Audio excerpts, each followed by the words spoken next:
Bismillahirrahmanirrahim. Assalamualaikum warahmatullahi wabarakatuh.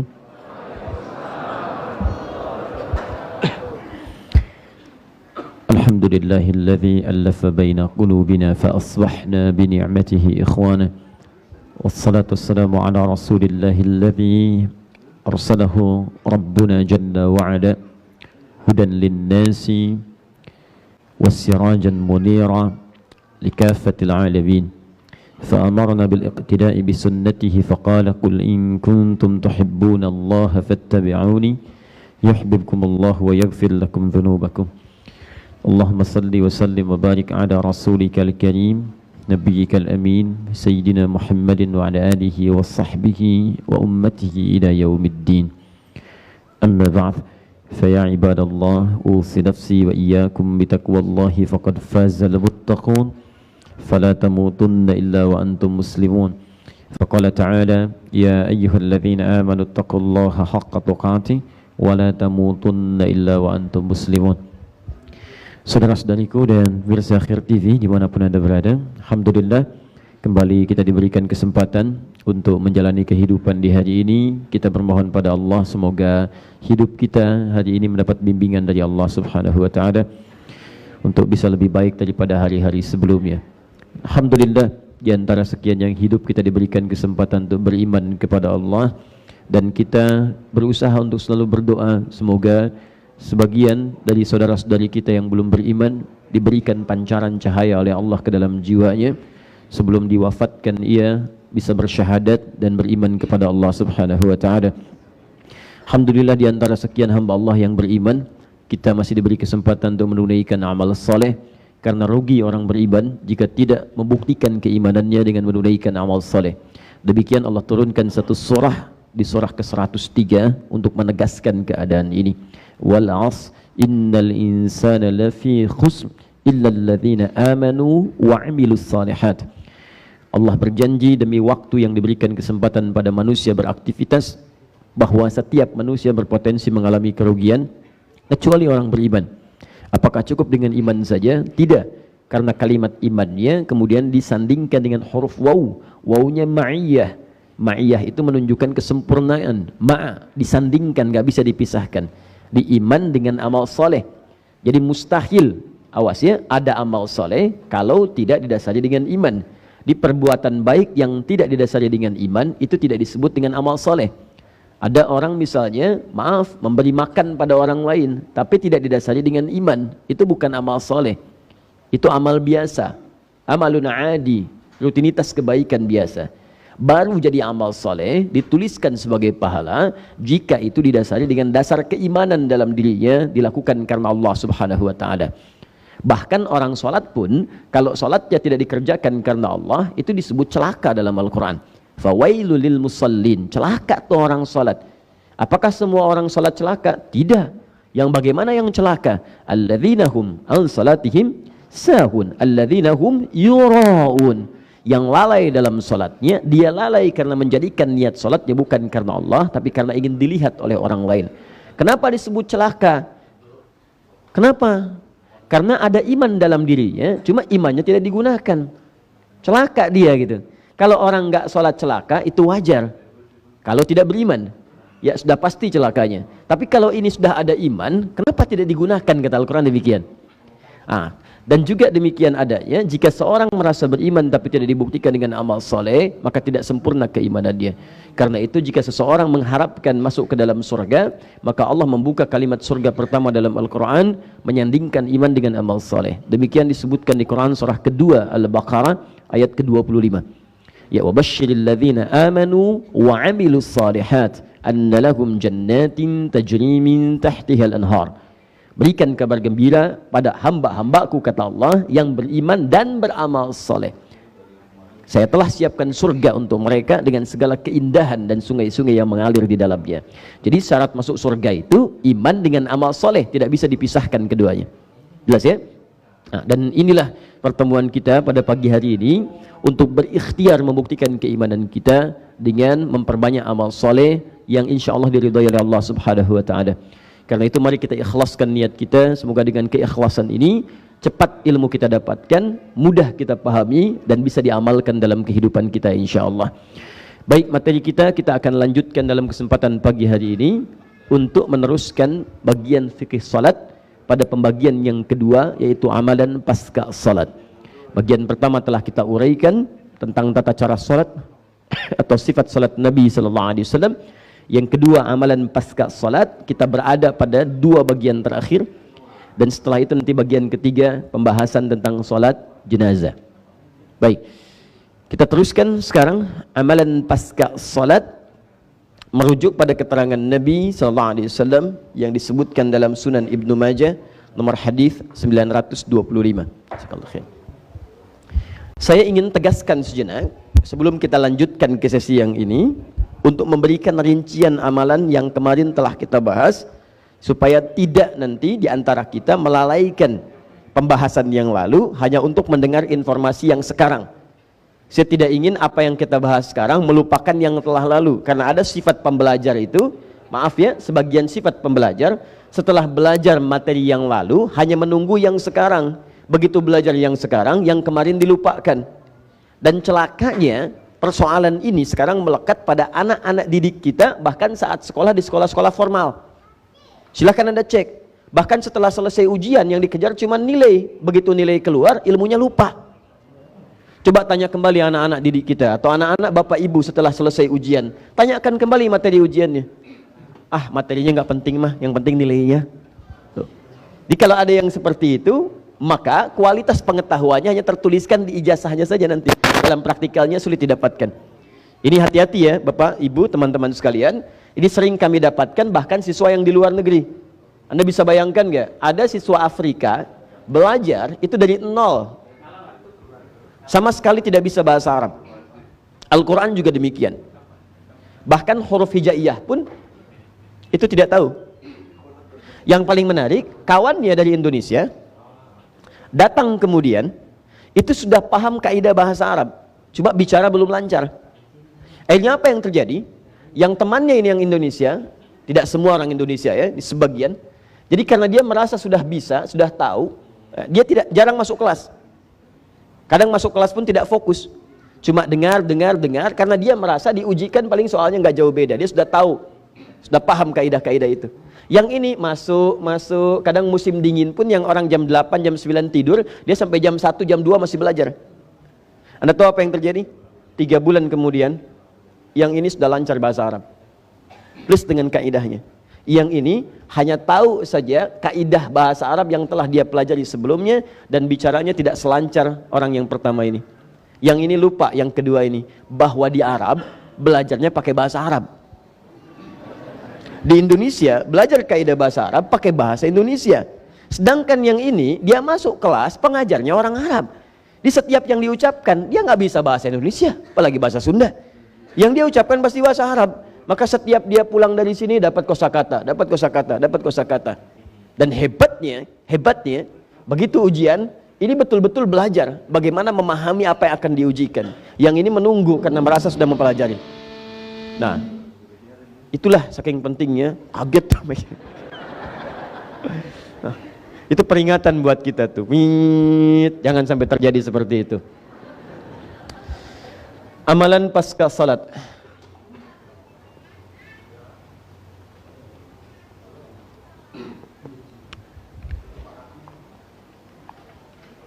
Ya, halo. Iya, di mana Bapak? Saya di sini. Ya. Halo, sudah terhubung? Baik. Sudah. Baik. Quran surah keempat ayat 103. Saya rinci dulu ya, supaya kita tahu apa yang kita bahas sekarang. Amalan pasca salat disebut langsung oleh Allah, namanya zikir. Fa idza qadaytumus shalah, maka jika Anda telah tuntas mengerjakan salat, fadhkurullaha, maka bergegaslah untuk zikir kepada Allah Subhanahu wa taala. Jadi, alhamdulillah, amalan pasca salat, kalau kita ingin mengerjakan amalan setelah salat, salam kemudian assalamualaikum warahmatullahi Assalamualaikum warahmatullahi. Selesai sholatnya. Ingat, saat Anda salam itu selesai sholatnya, karena sholat itu dibuka dengan takbir, diakhiri dengan salam. Masuklah pada bagian amal yang kedua. Ini yang disebut amalan pasca sholat. Anda tidak mengerjakan ini pun sholatnya sudah sah, benar sholatnya. Hanya Anda nanti kehilangan beberapa potensi-potensi amalan yang dengan itu menambah pahala-pahala dan manfaat-manfaat yang lain. Jelas sampai sini? Baik. Apa amalan tadi? Zikir. Apa itu zikir? Zikir itu secara singkat segala amal atau aktivitas yang mampu mendekatkan kita dekat dan mengingatkan kita dengan Allah Subhanahu wa taala. Kalau amal ini dikerjakan, keadaan kita menjadi lebih dekat dengan Allah Subhanahu wa taala. Kalau amal ini dilakukan, kita lebih ingat dengan Allah Subhanahu wa taala. Kalau ada yang zikir, keadaannya tidak lebih dekat dengan Allah, pasti ada yang salah zikirnya. Kalau ada yang zikir, kemudian maaf amalan itu tidak mengingatkan dia dengan Allah, pasti ada yang keliru zikirnya. Karena zikir itu ketika disyariatkan oleh Allah, tujuan utamanya membuat orang ingat dengan Allah. Tahu dari mana Ustadz dalilnya? Buka Quran kemudian. Surah kedua Al-Baqarah ayat 152.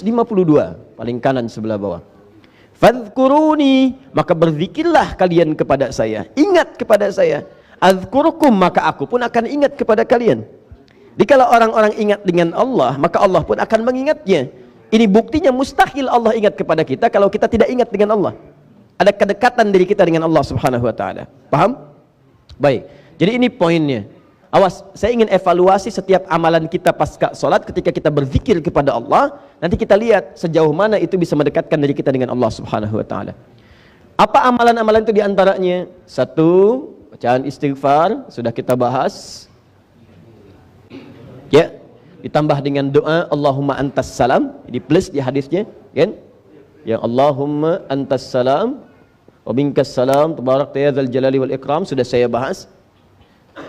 Coba praktekkan lagi ya. Sedikit kita evaluasi. Istighfar itu artinya minta ampun. Astagfirullah, ya Allah ampuni saya. Jadi orang yang benar istighfarnya, saat dia istighfar bukan cuma di lisan, astagfirullah, astagfirullah, astagfirullah. Tapi bagaimana istighfar itu mengingatkan dia dengan Allah? Bagaimana caranya? Istighfar artinya minta ampun. Orang minta ampun sadar akan dosa. Karena itu ketika Anda istighfar sambil merasakan dosa apa yang Anda perbuat sampai Anda beristighfar pada saat itu. Punya dosa apa? Pada orang tua, pada pasangan hidup, pada anak, pada tetangga, pada macam-macam istighfar. Jadi begitu selesai istighfar, keadaan Anda dekat dengan Allah. Makanya orang yang rajin istighfar, salah satu anugerah yang Allah berikan kepadanya adalah ampunan dari dosa-dosa. Selain mendapatkan cinta Allah Subhanahu wa taala. Dalilnya telah saya terangkan. Dan kalau sudah dicintai, apapun yang dia inginkan akan diberikan oleh Allah, sepanjang itu menjadi kebutuhan dunia akhiratnya. Dalilnya sudah saya sampaikan. Kemudian setelah ini ada istighfar, Allahumma antas salam, sudah selesai. Ada bacaan kemudian zikir la ilaha illallah wahdahu la syarikalah lahul mulku wal hamdu wa huwa ala kulli syai'in qadir. Ya, ini sudah kita bahas. Awas, hati-hati. Setelah itu ada bacaan apa? Baik, bacaan ayat-ayat Quran pilihan. Ada ayat kursi, ya, ada al-ikhlas, ada al-falaq, ada an-nas. Kemudian ada bacaan ayat Al-Quran. Sebelumnya kemudian kita telah bahas juga ada 3 bacaan utama yang subhanallah, alhamdulillah, kemudian Allahu Akbar. 3 bacaan utama. Saya sudah terangkan. Ini untuk mengurutkan saja. Subhanallah, alhamdulillah, kemudian Allahu Akbar. Fokus sini ya Pak ya, Bu ya. Saya tidak mengajarkan untuk sekedar bacaan yang Anda bacakan. Kalau cuma demikian, Anda cukup lihat YouTube atau buka buku, Anda temukan. Yang saya ajarkan bagaimana cara bacanya. Apa itu subhanallah, apa itu alhamdulillah, apa itu Allahu Akbar, bagaimana cara mengamalkannya. Jadi begitu Anda lakukan, keadaan Anda setelah baca ini lebih dekat dengan Allah, itu ukurannya. Bukan cuma di lisan.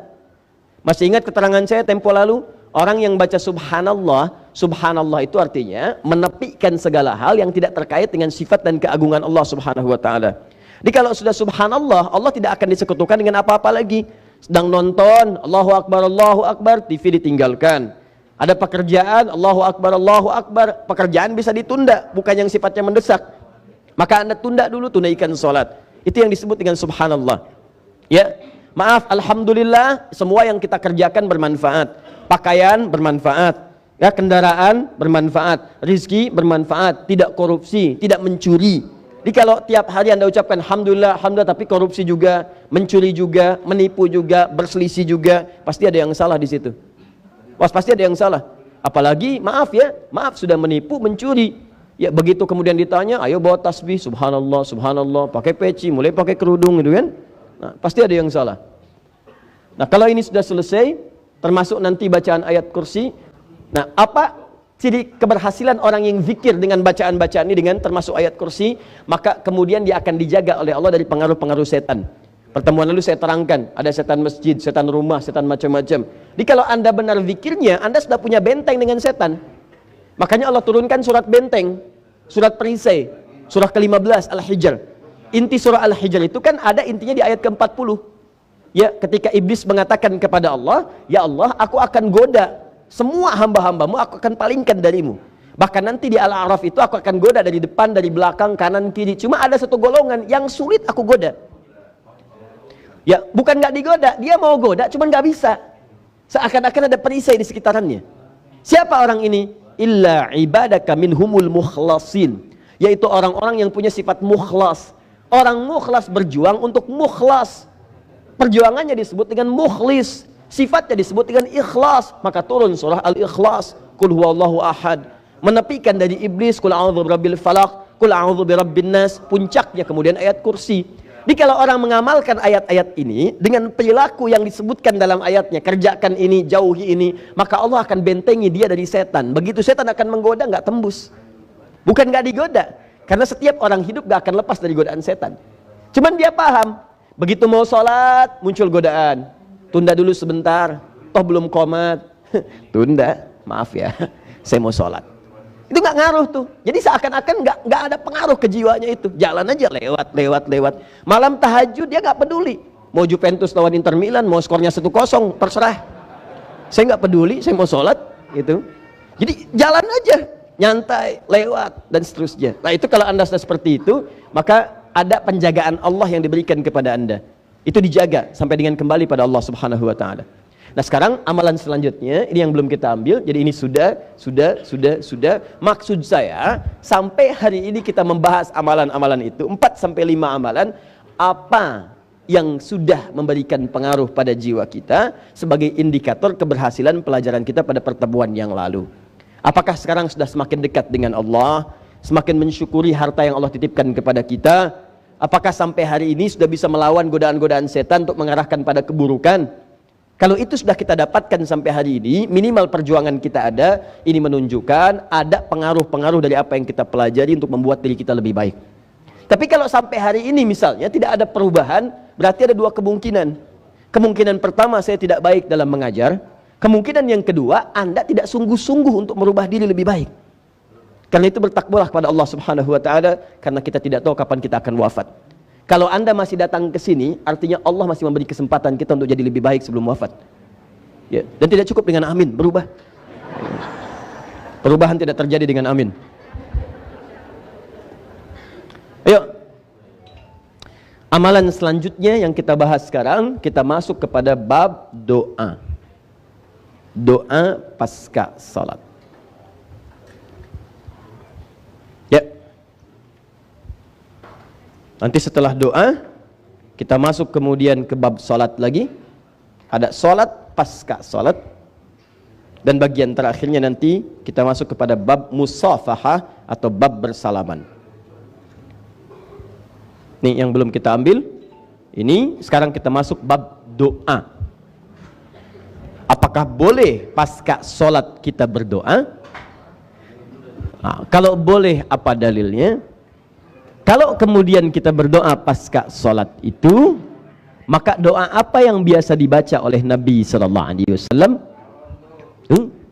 Kemudian selanjutnya, apa makna dari doa Nabi itu?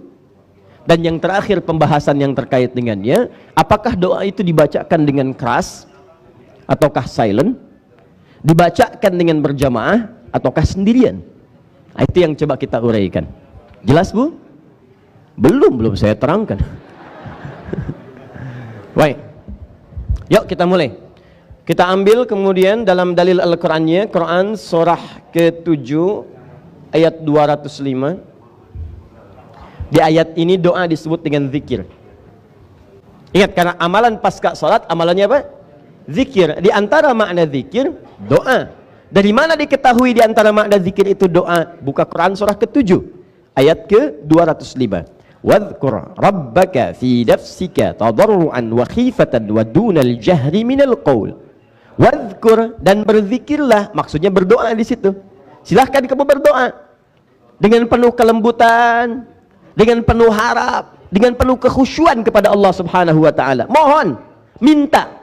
Nanti saya turunkan kaidah-kaidah doa. Bagaimana menyusun kata-kata seperti diajarkan oleh Al-Qur'an. Begitu Anda susun seperti ini, seakan cepat doa dikabulkan. Masya Allah. Yuk kita lihat. Jelas ya?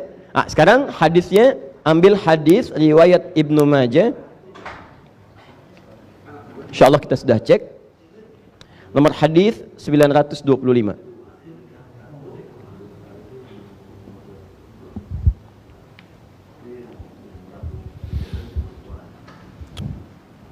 Baik. Sudah? Baik.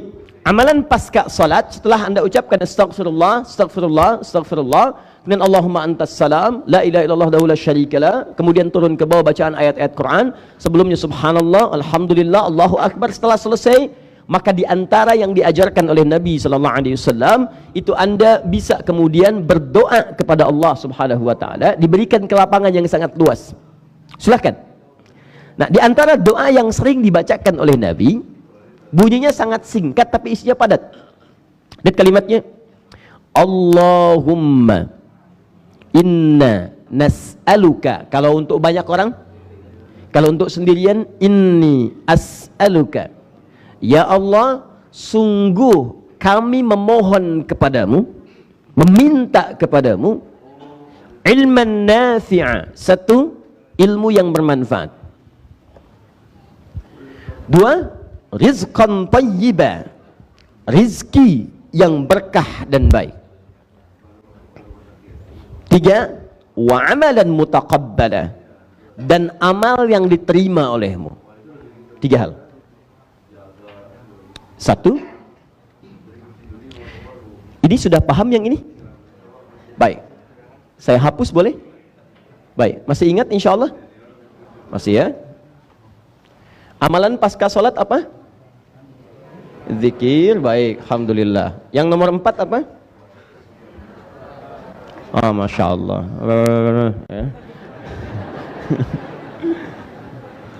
Allahumma. Saya tulis dulu. Saya pakai bentuk jama' ya. Inna, kami nas'aluka. Nanti saya bacakan. Satu, ilman nafi'ah.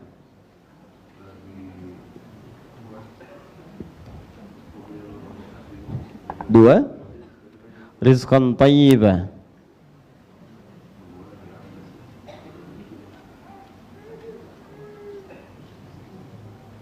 Tiga, amalan mutaqabbalah. Ini singkat tapi padat sekali isinya.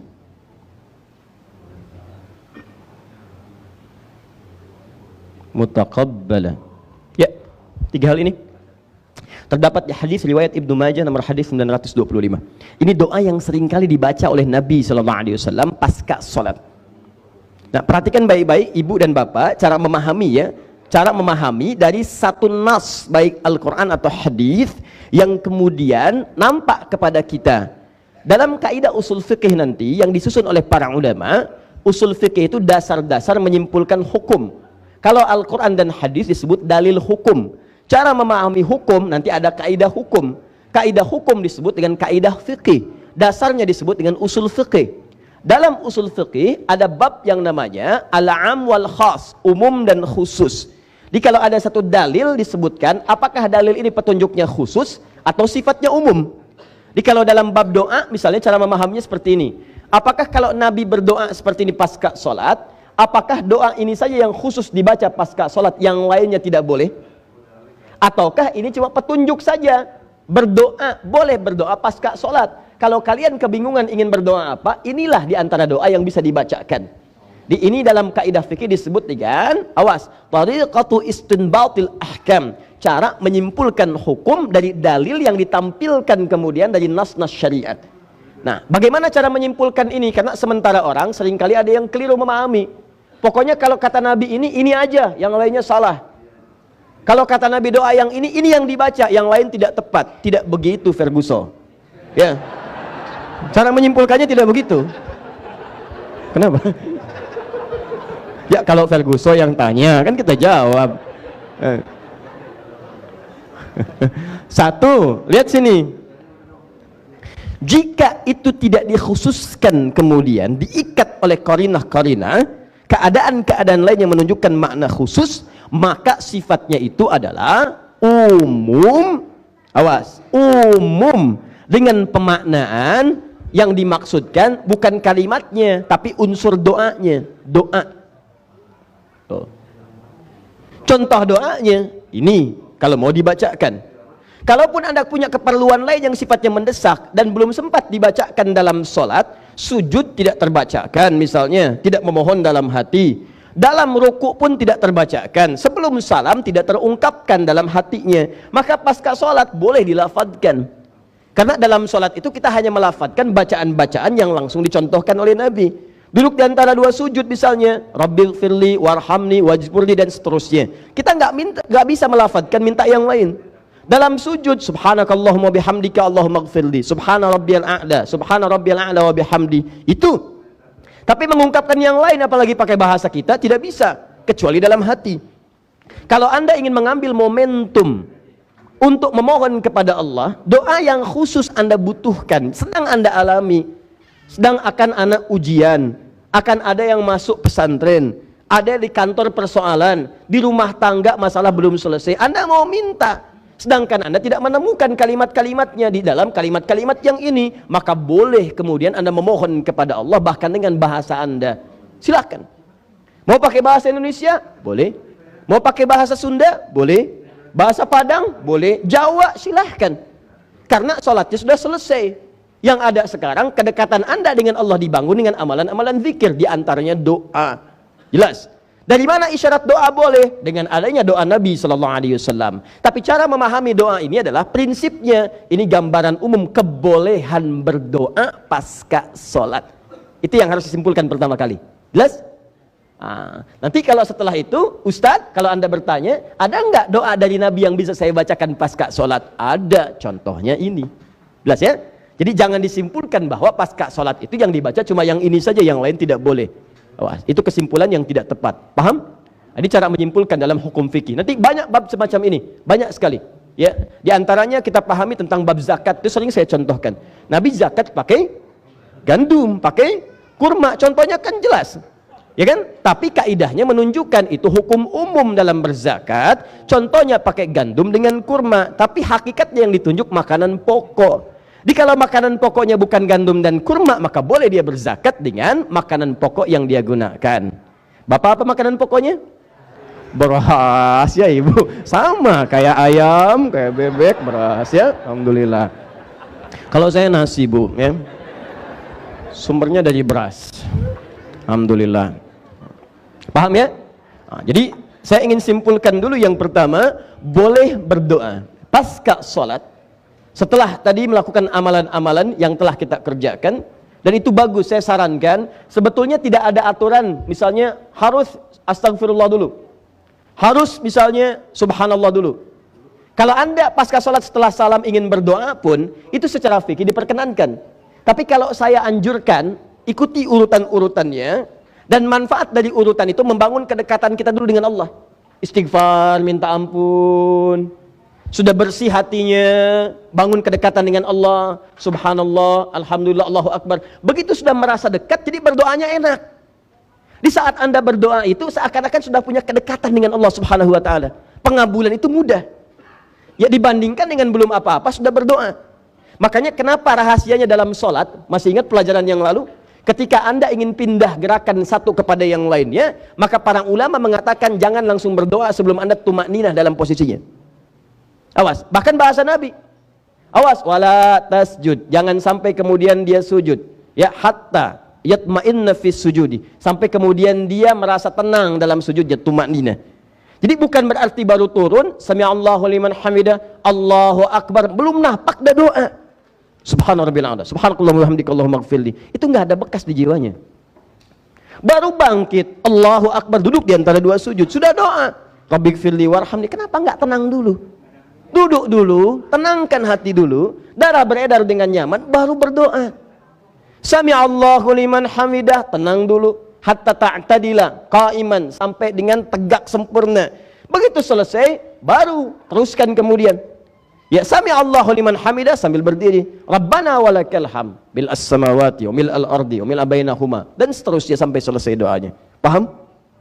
Baik. Ini yang saya gambarkan. Jadi tenang, minta, urutkan, baru mohon. Nah, yang paling menarik, dan ini saya anjurkan, kalau Nabi saja membaca ini, maka pasti kita lebih butuh dengan itu. Nabi terjamin dengan semua kemuliaan kehidupan. Dunia dijamin, alam kubur ada jaminan, akhirat juga sudah ada jaminannya sebelum beliau wafat. Kita hidup dunia belum ada jaminan, alam kubur belum jelas, akhirat juga belum menentu. Jadi kalau Nabi saja baca doa ini, masa kita enggak? Jelas cara berpikirnya? Nah, apa yang dimintakan oleh Nabi? 3. Ini diucapkan beliau umumnya pasca salat. 3 hal ini. 1, lihat kalimatnya, Allahumma. Nah, sekarang perhatikan baik-baik sebelum saya ke sini. Kalimat Allahumma ini itu asalnya ya Allah. Ini tulisannya. Ya Allah. Seperti ini. Kalau ini digabungkan, disatukan jadi satu, maka berubah kemudian penggunaan kalimatnya dengan kata yang terdengar agak berbeda dari ini. Maka berubah kalimatnya menjadi Allahumma. Tahan. Kenapa kemudian kalau digabungkan langsung jadi satu berubah jadi Allahumma? Karena menunjukkan fungsi yang spesifik untuk doa. Sedangkan kalimat ya, jika masih berpisah dengan kalimat setelahnya yang sifatnya bisa panggilan, ini tidak melulu menunjuk kepada doa. Awas, hati-hati. Ya Allah itu kalimatnya kalau disebutkan ya Allah, tidak semua menunjuk kepada doa. Awas, hati-hati. Termasuk disandingkan ya-nya dengan Allah. Bisa babnya doa, bisa babnya bahkan mengeluhkan sesuatu. Hujan deras, ibu mau jemur, belum berhenti juga. Ya Allah, belum berhenti juga. Ya Allah. Berangkat macet, ya Allah macet. Saya tanya, apa ketika Anda mengucapkan itu Anda berdoa? Tidak. Tapi perasaan Anda ingin mengeluhkan sesuatu, mengembalikan kejadian kepada pemiliknya. Tapi di situ belum ada unsur doa, belum meminta, memohon kepada Allah Subhanahu wa taala. Di kalimat iya itu kalau disandingkan dengan nama setelahnya atau kalimat setelahnya, itu umumnya bisa luas maknanya, bisa doa, bisa mengeluhkan sesuatu, bisa sifatnya hanya sekedar panggilan tapi belum menunjuk kepada permohonan. Jelas? Baik. Tapi kalau Anda kemudian satukan kalimat ini menjadi satu kesatuan dan dirubah kalimatnya ke dalam bentuk Allahumma, maka tidak ada makna yang lain kecuali menunjuk pada permohonan, doa. Nah, ini rahasianya kenapa umumnya dalam bab-bab doa itu kalimatnya seringkali menggunakan Allahumma atau langsung kepada permohonan, Rabbighfirli, Rabbana, dan seterusnya. Kalimat ya Allahnya tidak disebutkan lagi. Jelas sampai sini? Nah, umumnya demikian. Kedua, tidak disebutkan kalimat Allahumma kecuali kalimat ini memberikan isyarat kepada adab dalam bermohon. Di antara adabnya, kalau Anda mengucapkan Allahumma di lisan orang Arab, kalimat Allahumma ini menunjuk makna kelembutan dan harapan yang dalam. Sesuatu yang lembut dan mengandung harapan yang dalam.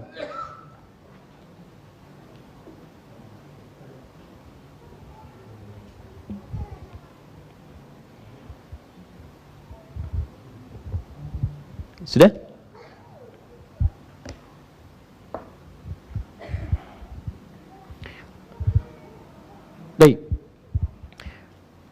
di sini tidak melulu menunjuk kepada rendahnya suara. Karena nanti dalam beberapa bab doa bahkan harus diungkapkan dengan keras. Dalam beberapa bagian bab doa. Yang dimaksud lembut di sini, ya, dan juga harapan yang dalam, bisa menunjuk kepada, teman-teman, saya turunkan ke bawah ke sini, satu ketundukan kepasrahan yang kita rasakan memang hanya Allah yang bisa ngasih, yang lain tidak. Jadi kalau Anda sudah katakan Allahumma, itu puncak harapan itu teguhkan hanya kepada Allah saja, tepikan yang lain, seakan-akan yang lain tuh, ya Allah, nggak ada yang saya harapkan sekarang kecuali darimu saja. Saya bersandar kepadamu sepenuhnya. Sifat bersandar sepenuhnya, tidak ada yang lain, itu dalam bahasa Arab disebut dengan somad namanya, as-somad. Allah menyebut dirinya dengan as-somad. Qul huwallahu Allahus somad. Jadi ketika Anda mengatakan Allahumma, yang disebutkan Allahnya, kemudian di ujungnya ada humma sebagai gambaran dari ya tadi yang disatukan, tapi sudah berubah sekarang maknanya. Ada sebuah kelembutan dan harapan yang dalam, seakan-akan Anda katakan bukan sekedar ya Allah, ya Allah, sekarang hamba hanya bermohon kepadamu saja, bukan yang lain. Dan harapan hamba tertuju kepadamu saja ya Allah, bukan yang lain. Jadi kalau kepada yang maha diharapkan saja tidak mengabulkan, lantas kepada siapa lagi hamba mesti minta? Nah, cara seperti ini itu pernah dipraktekkan oleh Nabi Zakaria dan cepat sekali dikabulkan. Anda buka Quran surah ketiga Ali Imran ayat ke-38, paling kanan sebelah atas. Perhatikan, dengan makna yang berbeda, ya, dengan ungkapan yang tidak sama tapi substansi yang serupa. Perhatikan kalimatnya. Hunalika da'a Zakaria Rabbah. Di mihrab itu Zakaria alaihissalam bermohon kepada Rabbnya. Qala Rabbi habli min ladunka dzurriyyatan thayyibah innaka sami'ud du'a. Perhatikan gaya bahasa ketika mohon kepada Allah. Qala Rabbi habli min ladunka dzurriyyatan thayyibah. Ya Allah, hamba mohon kepadamu ya Rabb yang dengan sifatmu memberikan jawaban tanpa batas, yang dengan sifatmu menganugerahkan pemberian tanpa batasan. Sifat Allah yang memberi tanpa batas disebut dengan Wahhab namanya. Kalau disingkat untuk memohon disebut Hab. Untuk pribadi Habli, untuk banyak orang Lana, Hablana. Kata Nabi Zakaria, Rabbi Habli, ya Allah yang maha pemberi tanpa batas. Kenapa beliau mencari nama ini? Karena orang-orang memberikan batasan pada keadaan Nabi Zakaria. Kata orang-orang, sudahlah, Anda tidak akan pernah punya keturunan. Istri Anda pun divonis secara klinis, maaf Bu ya, monofus dan mandul. Anda sudah sepuh begini, mana mungkin punya keturunan? Maka memohonlah Nabi Zakaria menyebut nama Allah dengan penuh harap. Dan beliau sudah nggak peduli dengan pembicaraan orang, hukuman orang, vonis orang, sudah nggak peduli. Beliau katakan, ya Allah, sekarang saya hanya fokus kepadamu yang memberi tanpa batas. Dan mereka mengatakan, aku punya batasan. Begitu memohon, anugerahkan dari sisimu saja ya Allah, bukan yang lain. Saya hanya yakin denganmu. Innaka sami'ud du'a. Engkau pasti mendengar doa saya. Kalau pada yang maha mendengar saya tidak mengabulkan, lantas kepada siapa lagi saya mesti mohon? Perhatikan, apa yang terjadi setelah kalimat itu disampaikan? Turun jawaban di ayat 39. Fanadatsul malaika, pakai fa. Saya sering sampaikan, fa itu huruf perangkai di antara dua peristiwa tanpa jeda. Harfu atfin rabitin baina syai'aini bila hudud. Peristiwa pertama berdoa, peristiwa kedua pengabulan doa. Antara pengabulan dengan berdoa nggak ada jeda. Jadi begitu selesai doa, turun jawaban. Allah kasih kabar gembira, Anda akan punya anak. Langsung diberi nama Yahya. Seketika. Nah, pertanyaan saya, apakah setiap Anda berdoa kepada Allah, bahkan menyebut kalimat ini, ada rasa penuh harap yang dalam jiwa Anda? Jangan-jangan cuma kalimat di lisan aja. Allahumma ighfirli wa li walidayya warhamhuma kama rabbayani shaghira. Allahumma aftah bainana wa baina qaumina bil haqq wa anta khairul fatihin. Allahumma 'allimni ya Allah ilman nafi'a. Allahumma 'allimni ya Allah. Allahumma arzuqni rizqan thayyiban. Cuma di lisan, tapi hatinya nggak bekerja. Kalau cuma doa begini, jangankan Anda, anak kecil aja bisa. Coba silahkan lihat anak kecil 4 tahun, 5 tahun. Ajarin dia doa. Rabbighfirli warhamni wajburni, ya, dan seterusnya. Mintakan Allahumma faqihni fid din wa alimni ta'wil. Dia cuma baca aja, cuma hatinya nggak ada getaran. Kalau doa Anda ingin cepat dikabulkan oleh Allah, kenapa diisyaratkan dengan kalimat Allahumma? Hadirkan rasa yang dalam di dalam harapan Anda bermohon kepada Allah, pusatkan hanya kepada Allah saja. Yang lain tepikan. Jelas? Dan minta dengan kalimat yang lembut, ya Allah, mohon. Ya seakan-akan Anda memang, bukan seakan-akan, Anda tunjukkan Anda butuh. Anda tuh rendah gitu. Makanya bahasa Qur'annya tadarru'an. Tadarru' itu merendah. Merendah. Quran surah 7 tadi ayat 25. Ayo rendahkan dirimu, jangan merasa hebat. Anda bolehlah punya kedudukan, silahkan. Anda boleh punya kekayaan, silahkan. Tapi Anda pasti butuh Allah. Pasti itu. Satu saat akan dibuat satu kejadian dalam kehidupan Anda dan dipaksa lisan Anda menyebutkan kalimat Allah. Silahkan kalau nggak percaya. Apa orang yang punya kedudukan merasa aman dengan kedudukannya? Tidak. Begitu terjadi persaingan untuk perebutan kekuasaan, kedudukannya mulai dia menyebut nama Allah. Mulai rajin tahajud. Begitu ada kesulitan dalam pekerjaan, harta, omset mulai berkurang, mulai evaluasi. Begitu mulai sakit, mulai keluar di lisannya, ya Allah, kok bisa begini? Ya Allah, kemarin kemana aja? Akan dipaksa. Demikian datang sakit, datang macam-macam, ya. Jadi Anda dalam hidup yang jarang menyebut nama Allah, nanti akan dibuat satu kejadian yang dengan itu dipaksa lisan kita dan hati kita tunduk kepada Allah. Nah, sebelum itu terjadi, kenapa setiap hari tidak kita hadirkan permohonan kepada Allah? Dan Allah itu unik, Bu, Pak. Unik sekali. Sifatnya istimewa. Beda dengan makhluk, karena dia khalik. Kalau manusia, banyak diminta, kesel. Silahkan cek. Hari ini minta, setelah 5 menit minta lagi. 10 menit minta lagi. Jangankan tetangga, suami istri aja kalau banyak minta, mah bikinin teh, mah bikin kopi, mah ini, mah itu. Capek mama. Ibu juga begitu. Kemarin minta 100.000, sekarang 1 juta. 5 menit kemudian 12 juta. Ya. Pikir-pikir lagi suaminya. Ini saya sebenarnya siapa dia? Tuh. Allah lain, Anda nggak minta malah marah. Ini hamba saya siapa sih? Kayak yang paling hebat aja. Ini hamba apa Tuhan? Kalau nggak diminta malah marah, disebutnya sombong. Innalladzina yastakbiruna. Orang-orang yang sombong dari kalangan hambaku itu adalah orang-orang yang tidak pernah bermohon kepada Allah Subhanahu wa taala. Tidak pernah minta. Jelas di sini? Jadi kesimpulannya adalah awas hati-hati. Jika Anda bermohon kepada Allah dengan kalimat ini, maka lihat fungsinya di Quran surah 7 tadi. Rendahkan diri kita dan hadirkan harapan yang kuat untuk bermohon kepada Allah Subhanahu wa taala. Apalagi kalau apa yang Anda mohonkan itu sudah divonis oleh banyak orang tidak mungkin terjadi. Maka kuatkan harapan, tumpukan hanya kepada Allah. Jelas? Ya. Inna, singkatan dari 2 huruf. Inna dan na. Inna, singkatan dari 2 huruf. 1, inna pendek begini. Yang kedua, na begini. Ya, na ini singkatan dari nahnu. Gini. Disingkat jadi na.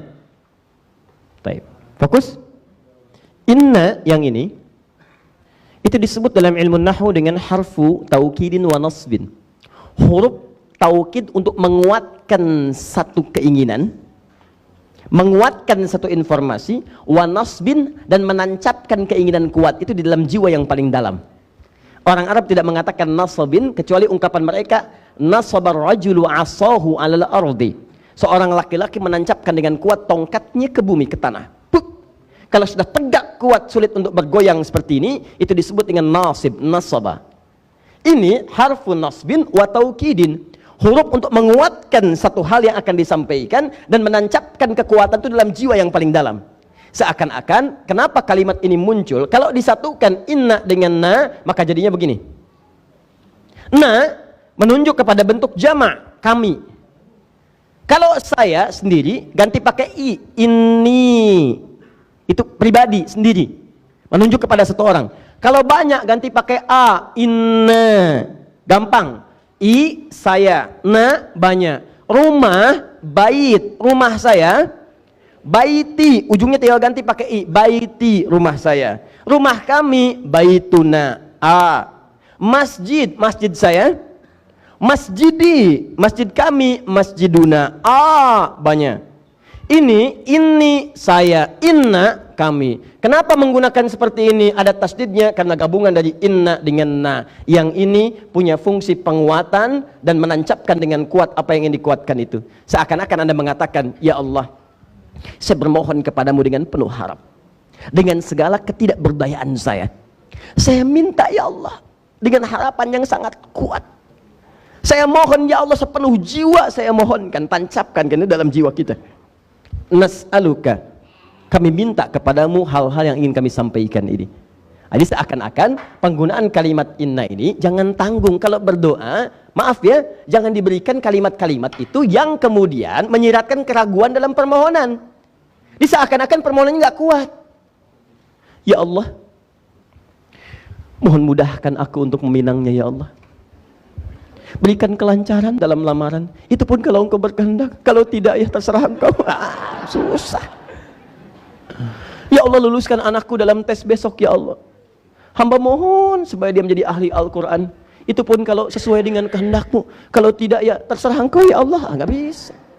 Jadi kalau anda sudah minta sesuatu, fokuskan pada permintaan itu, kuatkan. Jangan hadirkan kalimat-kalimat yang mengurangi keyakinan itu sehingga akan jadi ragu pada permintaan itu. Awas, karena Allah tidak menyukai peragu. Hati-hati, tidak menyukai peragu. Bahkan kalau anda menggunakan ayat Al-Quran, kaidah pertamanya yakin. Dzalikal kitabu la raiba fi. Jangan ada keraguan di dalamnya. Jelas sampai sini? Maka kalau minta, hindari kalimat-kalimat yang di dalamnya menghadirkan keraguan sehingga mudah bagi Allah mengabulkan apa yang diinginkan. Nanti kalau sekiranya permohonan itu tidak baik untuk urusan dunia akhirat anda, maka Allah kemudian akan alihkan kepada hal yang lebih baik lagi. Karena sifat doa itu jawabannya tiga. Satu, dikabulkan seketika jika apa yang dimintakan itu dibutuhkan dan mampu anda mengerjakannya saat itu.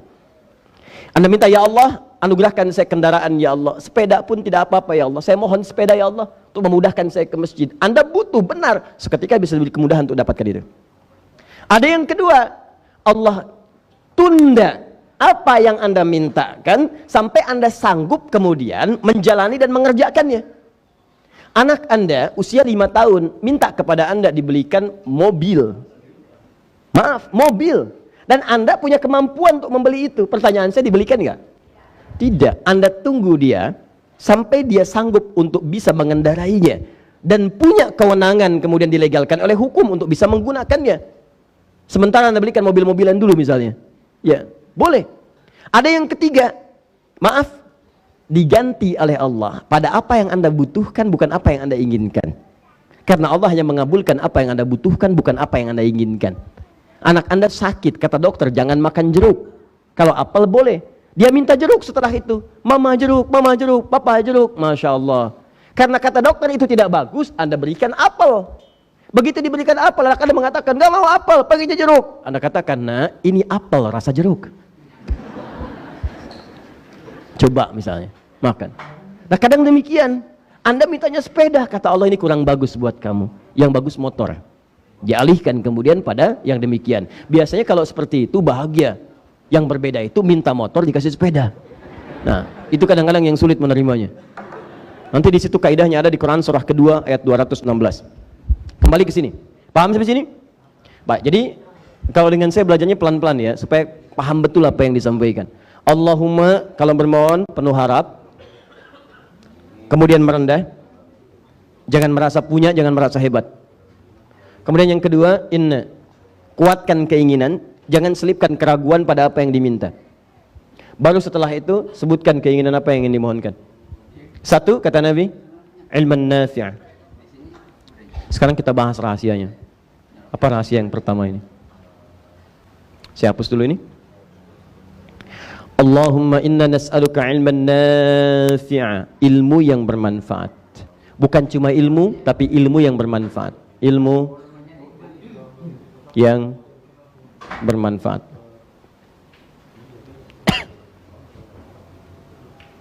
Nafi'a. Baik Bapak Ibu, fokus. Kenapa Nabi SAW memohon kepada Allah dengan permintaan yang pertama ini, ilmu sebelum yang lain? Satu, saya bahas dari kata ilmunya dulu. Karena ilmu itu adalah dasar yang membimbing dan mengarahkan seseorang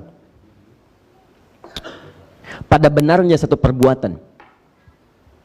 Di perbuatan itu dianggap benar kalau didasari dengan dasar pengetahuan yang jelas, ilmu yang benar.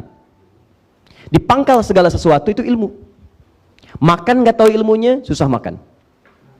Minum nggak tahu ilmunya, sulit minum. Bahkan sekarang pekerjaan aja diturunkan spesialisasinya dalam bidang jurusan-jurusan di kampus-kampus dan pengajaran. Silahkan Anda cek. Yang kepengen masuk ke sini, jurusannya nanti di kampus ambil ini. Maka nanti pekerjaannya akan masuk pekerjaan ini. ITB ngambil misalnya jurusan pertambangan, perminyakan. Maka keluar dari situ lamar ke Pertamina, ke Medco, Slumberstee, Aliburton dan sebagainya. Yang masuk ke YIN, ini pengen jadi apa Anda? Pengen jadi misalnya ahli tafsir, jurusannya, ayo ambil tafsir hadis. Masuk jurusan itu. Ada yang masuk jurusan ulumul Quran. Anda bayangkan, untuk menggapai profesi dalam urusan dunia saja, maka perlu dasar pengetahuan, ilmu. Apalagi dalam urusan ibadah. Maka tidak dianggap benar ibadah seseorang kecuali didasari dengan dasar ilmu yang sesuai. Karena itulah Imam Muslim menempatkan ilmu itu sebagai dasar benarnya dalam ibadah seseorang. Ketika seseorang menunaikan ibadah dengan benar, maka kata Imam Muslim, ini akan terkait dengan dasar ilmu yang benar. Buka nanti Sahih Muslim, jilid yang pertama, itu halaman 119. Beliau membuat bab langsung penamaannya, Babul Isnadi Minad Din. Bab belajar agama dengan dasar ilmu yang benar itu, tersambung sampai ke Nabi, itu akan menentukan benar tidaknya keberagamaan seseorang. Ad-din itu Islam, inna dina indallahil Islam. Di antara makna Islam itu ibadah. Hadis Muslim nomor hadis yang ke-8. Ya, anta syahada an la ilaha illallah wa anna Muhammadar Rasulullah, syahadat. Kemudian, maaf, wa tuqimas shalah, salat, wa tu'tiyaz zakat, zakat, wa tasuma Ramadan, puasa, sampai kemudian wa tahujjal baita in istata'ta ilaihi sabila, haji dan umrah. Apakah bisa orang salat kemudian tanpa ilmu? Mustahil. Orang kalau mau salat pasti belajar dulu. Tuh. Tidak cukup dengan semangat, ya Allah, hamba ingin mendekat kepadamu ya Allah. Hamba bersemangat dalam ibadah, hamba taubat pada yang kemarin-kemarin. Besok subuh hamba salat 4 rakaat. Salat. Tapi tanpa dasar ilmu yang benar, keliru.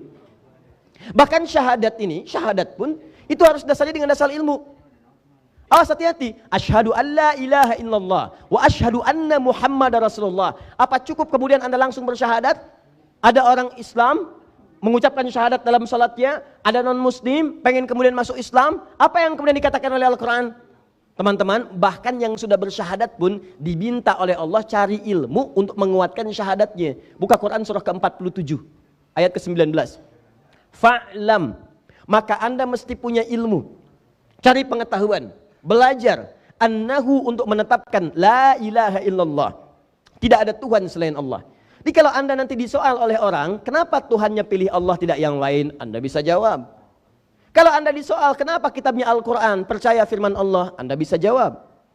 Kalau ditanya, kenapa Tuhan yang lain tidak dianggap sebagai Tuhan? Anda bisa jawab.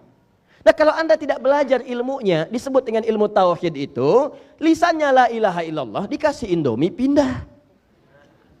Itu yang repot. Termasuk bagi yang ingin masuk Islam. Awas, saya sering ajak teman-teman untuk berdoa supaya teman-teman kita yang lain diberi hidayah. Tapi seseorang yang ingin masuk Islam diminta oleh Al-Quran langsung untuk mempelajari dulu. Belajar dulu, paham dulu konsekuensinya. Bahkan ada 3 syarat yang harus dikuatkan oleh pembimbing syahadat sebelum dia masuk Islam.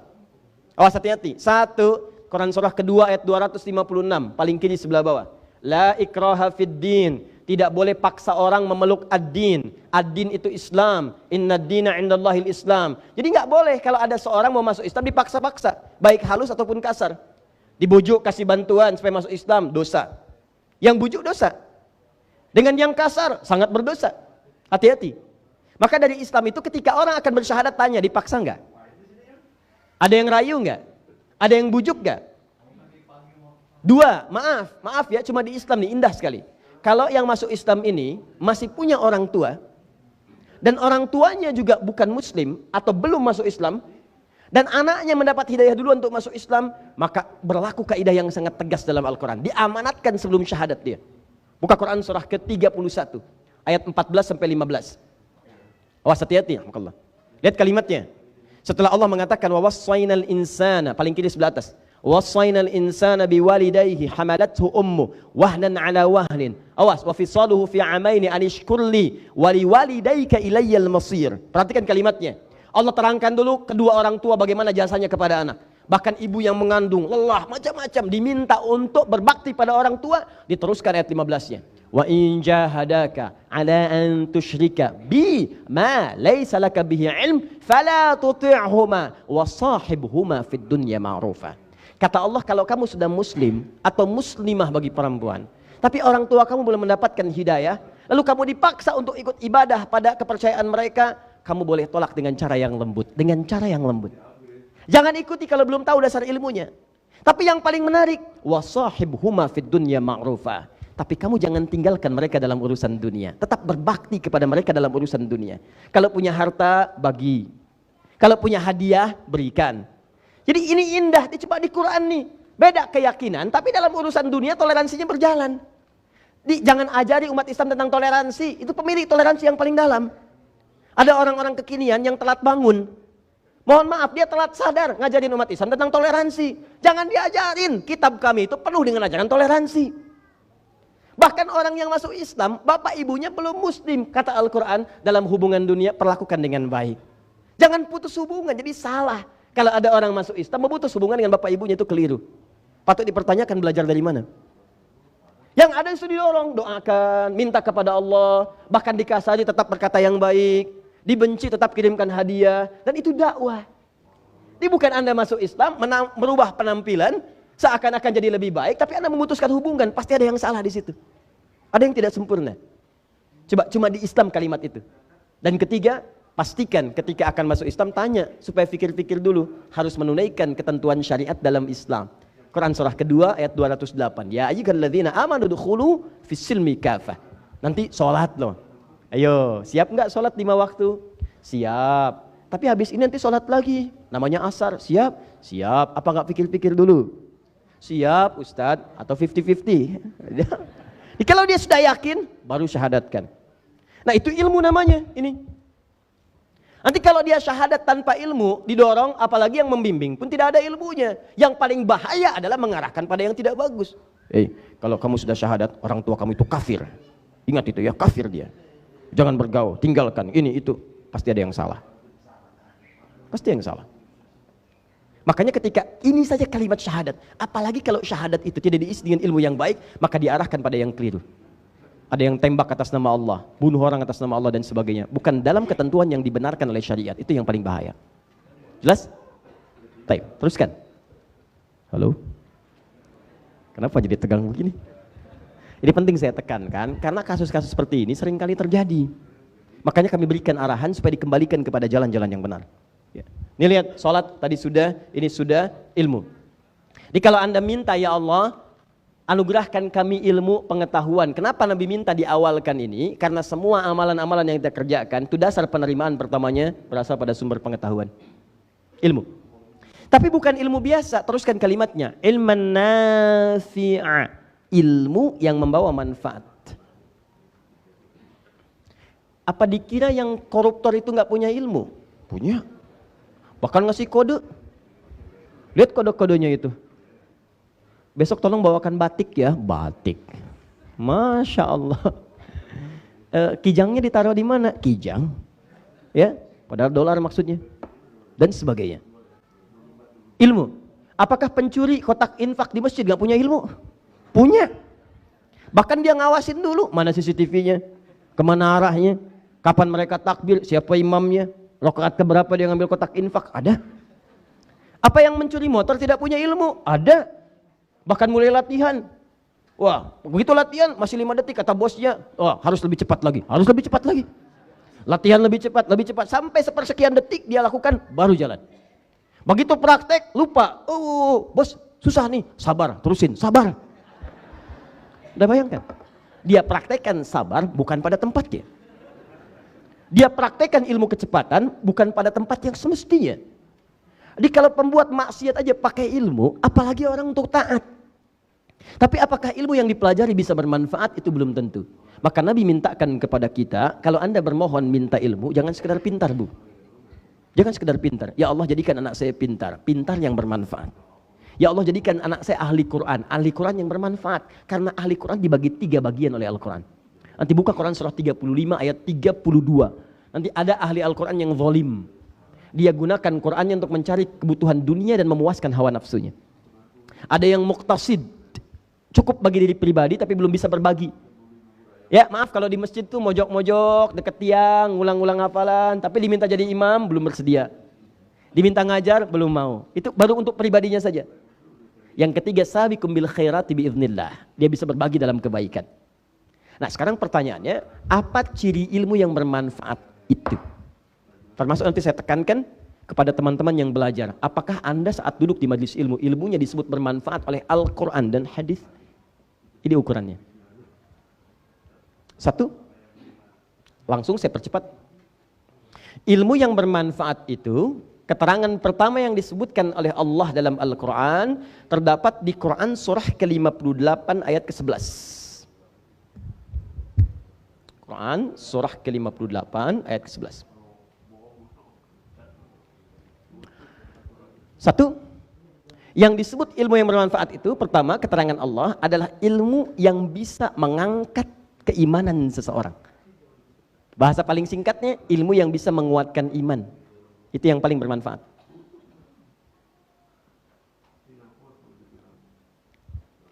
Karena itu kalau Bapak Ibu duduk di majelis ilmu, di pengajian, dimanapun, coba pastikan ilmu yang Anda pelajari itu bisa mengangkat, menguatkan iman Anda. Iman itu ukurannya kedekatan Anda dengan Allah. Makanya disebut dengan zikir. Jadi kalau Anda ikut pengajian, ikut ta'lim, termasuk dengan saya nih, dimanapun Anda berada, Anda ikut pengajian, ngaji, belajar dengan saya. Tapi apa yang saya sampaikan tidak membuat Anda dekat dengan Allah. Tidak membuat iman Anda menguat. Maka tinggalkan saya, cari guru lain. Cari guru lain. Karena hakikat pengetahuan itu kalau sudah dikerjakan, dipelajari, akan membuat pemiliknya dekat dengan Allah. Makanya ketika orang datang ke majlis ilmu, lihat kalimat ayatnya. Ya ayyuhalladzina amanu, idza qila lakum tafassahu fil majalis. Luaskan majlis. Majlis mana yang diluaskan? Lihat ujung ayatnya. Yarfa'illahu alladzina amanu minkum walladzina utul ilma darajat. Kalimat utul ilma, diberikan pengetahuan itu disandingkan dengan yarfa'illahu alladzina amanu iman. Imannya naik. Di utul ilma itu bersanding dengan raf'ul iman. Diberikan pengetahuan disandingkan dengan penguatan iman. Jadi kalau pengetahuan seseorang itu meningkat, imannya mesti kuat. Jadi kalau ada orang hadir di majalis, jamak dari majlis ilmu, pengajian A, pengajian B, zikir A, zikir B, taklim A, taklim B, tapi tidak menguatkan keimanan dirinya, maka barangkali ada yang kurang tepat yang hadir di dalamnya. Jelas? Nah, ini ukuran pertama. Coba ingat-ingat lagi, kalau Anda belajar itu menguat gak imannya? Lebih dekat dengan Allah enggak? Lebih yakin enggak? Itu poinnya. Itu 1. Nah karena ilman ini kalimatnya bentuknya nakirah, umum. Nggak pakai alif lam. Kalau nakirah berarti general, umum, ilmu apapun. Maka petunjuk yang kedua dari kalimat Nabi ini, hakikat semua pengetahuan yang dipelajari itu. Awas, hakikat pengetahuan yang dipelajari itu, sekalipun dia membawa maslahat manfaat dunia, tapi pada hakikatnya dia harus mengarahkan ilmunya untuk mendekatkan dirinya kepada Allah Subhanahu wa taala. Misal, maaf sekali. Anda boleh belajar fisika, matematika, geografi, astronomi, itu ilman. Nafi'a, bawa manfaat. Ya, Anda kemudian dari fisika kerja di satu perusahaan, berhasil, manfaat untuk keluarga ada. Untuk masyarakat bangsa ada. Ada yang teknik sipil, bangun jembatan, bangun ini, bangun itu, bangun jalan, ada manfaatnya. Pertanyaan saya, duhai teman-teman yang kontraktor, yang developer, yang pembangun, yang segala macam, pertanyaan saya, manfaat akhirat Anda ada nggak di pekerjaan Anda itu? Dari sekian tahun Anda belajar itu, bekal akhiratnya ada nggak? Jangan-jangan yang Anda cari nafi'ah manfaatnya cuma dunia aja. Kalau cuma cari dunia, gaji yang besar, bukan cuma Anda yang nggak beriman pun sama pekerjaannya dengan Anda. Bukankah di kantor Anda ada yang tidak beriman juga? Bukankah di kantor Anda ada yang non-muslim juga? Lu bedanya Anda dengan mereka apa? Bedanya di mana? Pertama kata Nabi, ilmu itu dipakai bukan cuma urusan dunia, ada iman. Jadi pegawai yang beriman, kontraktor beriman itu begitu mau bikin jalan dia di situ, bikin jembatan, maka dia bermohon kepada Allah. Ya Allah, ridhakan dengan jembatan yang aku akan buat ya Allah. aku niatkan karenamu. Maka kalau ada peserta umroh lewat situ, dia mendapat bagian dari pahalanya tanpa dikurangi sedikit pun. Ada orang gunakan jalan itu untuk taklim. Berapa banyak orang lewat jalan di sini? Kalau Anda bangun kerjakan karena Allah, setiap orang taklim lewat situ, fasilitas dari Anda dapat pahalanya tanpa dikurangi sedikit pun. Hadisnya sahih. Man dalla ala khairin, di hadis Muslim. Falahu ajruhu mithla ajri fa'ili min ghairi an yankusa min adri syai. Siapa yang memfasilitasi bahkan cuma menunjukkan pada satu kebaikan, lalu dikerjakan oleh orang lain kebaikan itu, maka dia mendapat pahala yang sama dengan orang yang mengerjakan tanpa dikurangi sedikit pun. Saya mau tanya pada Anda, apakah pembuat pipa-pipa keran yang dipakai wudhu, membuat pipanya diniatkan karena Allah? Kalau cuma urusan uang, dapat uang juga. Dunia gak ketinggalan kok. Ikut akhirat, dunia ikut. Ikut dunia, akhirat gak akan ikut. Seperti bayangan. Bayangan tuh kalau Anda kejar, gak akan ketangkap. Tapi kalau Anda berbalik, dia ngikut. Gak percaya silahkan kejar-kejar bayangan. Kalau gak mau ada kerjaan, kejar ya. Ayo kejar. Tapi kalau Anda balik, dia ikut. Saya tanya pada Anda sekolah tuh tinggi-tinggi, sekolah lama-lama, kemudian dapat pekerjaan. Pekerjaan Anda itu bawa bekal akhirat apa enggak? Ini nafi'ah nih. Ini poinnya. Itu teman-teman yang ahli astronomi, petakan bintang, ini itu dan sebagainya. Dipakai nggak ilmunya itu untuk membantu menetapkan awal Idul Fitri, awal Idul Adha, ngitung kapan yang akurat waktu sholat dan sebagainya. Pernah nggak dipakai begitu? Yang ahli matematika, pernah nggak didorong misalnya untuk bantu ngitung warisan, menciptakan aplikasi memudahkan hitung waris, menciptakan aplikasi untuk memudahkan hitungan zakat? Pernah nggak? Coba saya nasihati ya, jadikan satu episode dalam alur kehidupan Anda untuk mencari bekal akhirat. Sebetulnya yang lainnya sambi. Ini bukan kerja sambilan. Ya Ustadz, sambil kesibukan lah bikin aplikasi zakat. Sambi. Enak aja, akhirat bukan nyambi. Jangan salah Bu ya, kadang orang tua yang nengok anaknya ke pesantren pun itu suka keliru. Nah, sehat nah, uang masih ada. Uang. Gimana belajarnya? Baru terakhir, ya sudah, rajin ya nak ya, jangan lupa sholat. Jangan lupa sholat terakhir. Tanya pertama, Assalamualaikum nak. Ya, sudah sholat? Sholat sunnah sudah? Berapa juz hafalan Quran hari ini? Nak bersaing dengan yang lain ya? Berikan mamah mahkota sebelum kamu lulus dari pesantren. Yuk nak, jadi pangeran di akhirat nanti ya. Begitu selesai, nak, dah, jangan lupa ranking 1 ya. Dunia, akhirat dulu kan. Minta, nanti dunia akan diikutkan.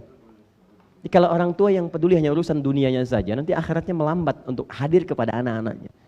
Maka ini bagian yang pertama. Saya tanyakan kepada Anda, dari dalam pekerjaan yang Anda kerjakan sampai saat ini, berapa yang punya investasi akhiratnya? Karena nafi'anya bentuknya nakirah, ini nakirah. Ilman nafi'ah, semua pengetahuan mesti ada saham akhirat yang dibawa sebagai penguat dari bukti keimanannya kepada Allah Subhanahu wa taala.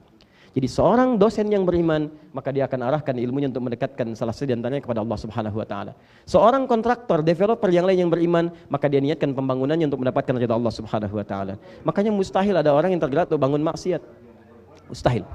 Seorang arsitek yang beriman, maka dia akan mendesain segala sesuatunya sebagai mendapatkan keridhaan Allah Subhanahu wa taala dan seterusnya.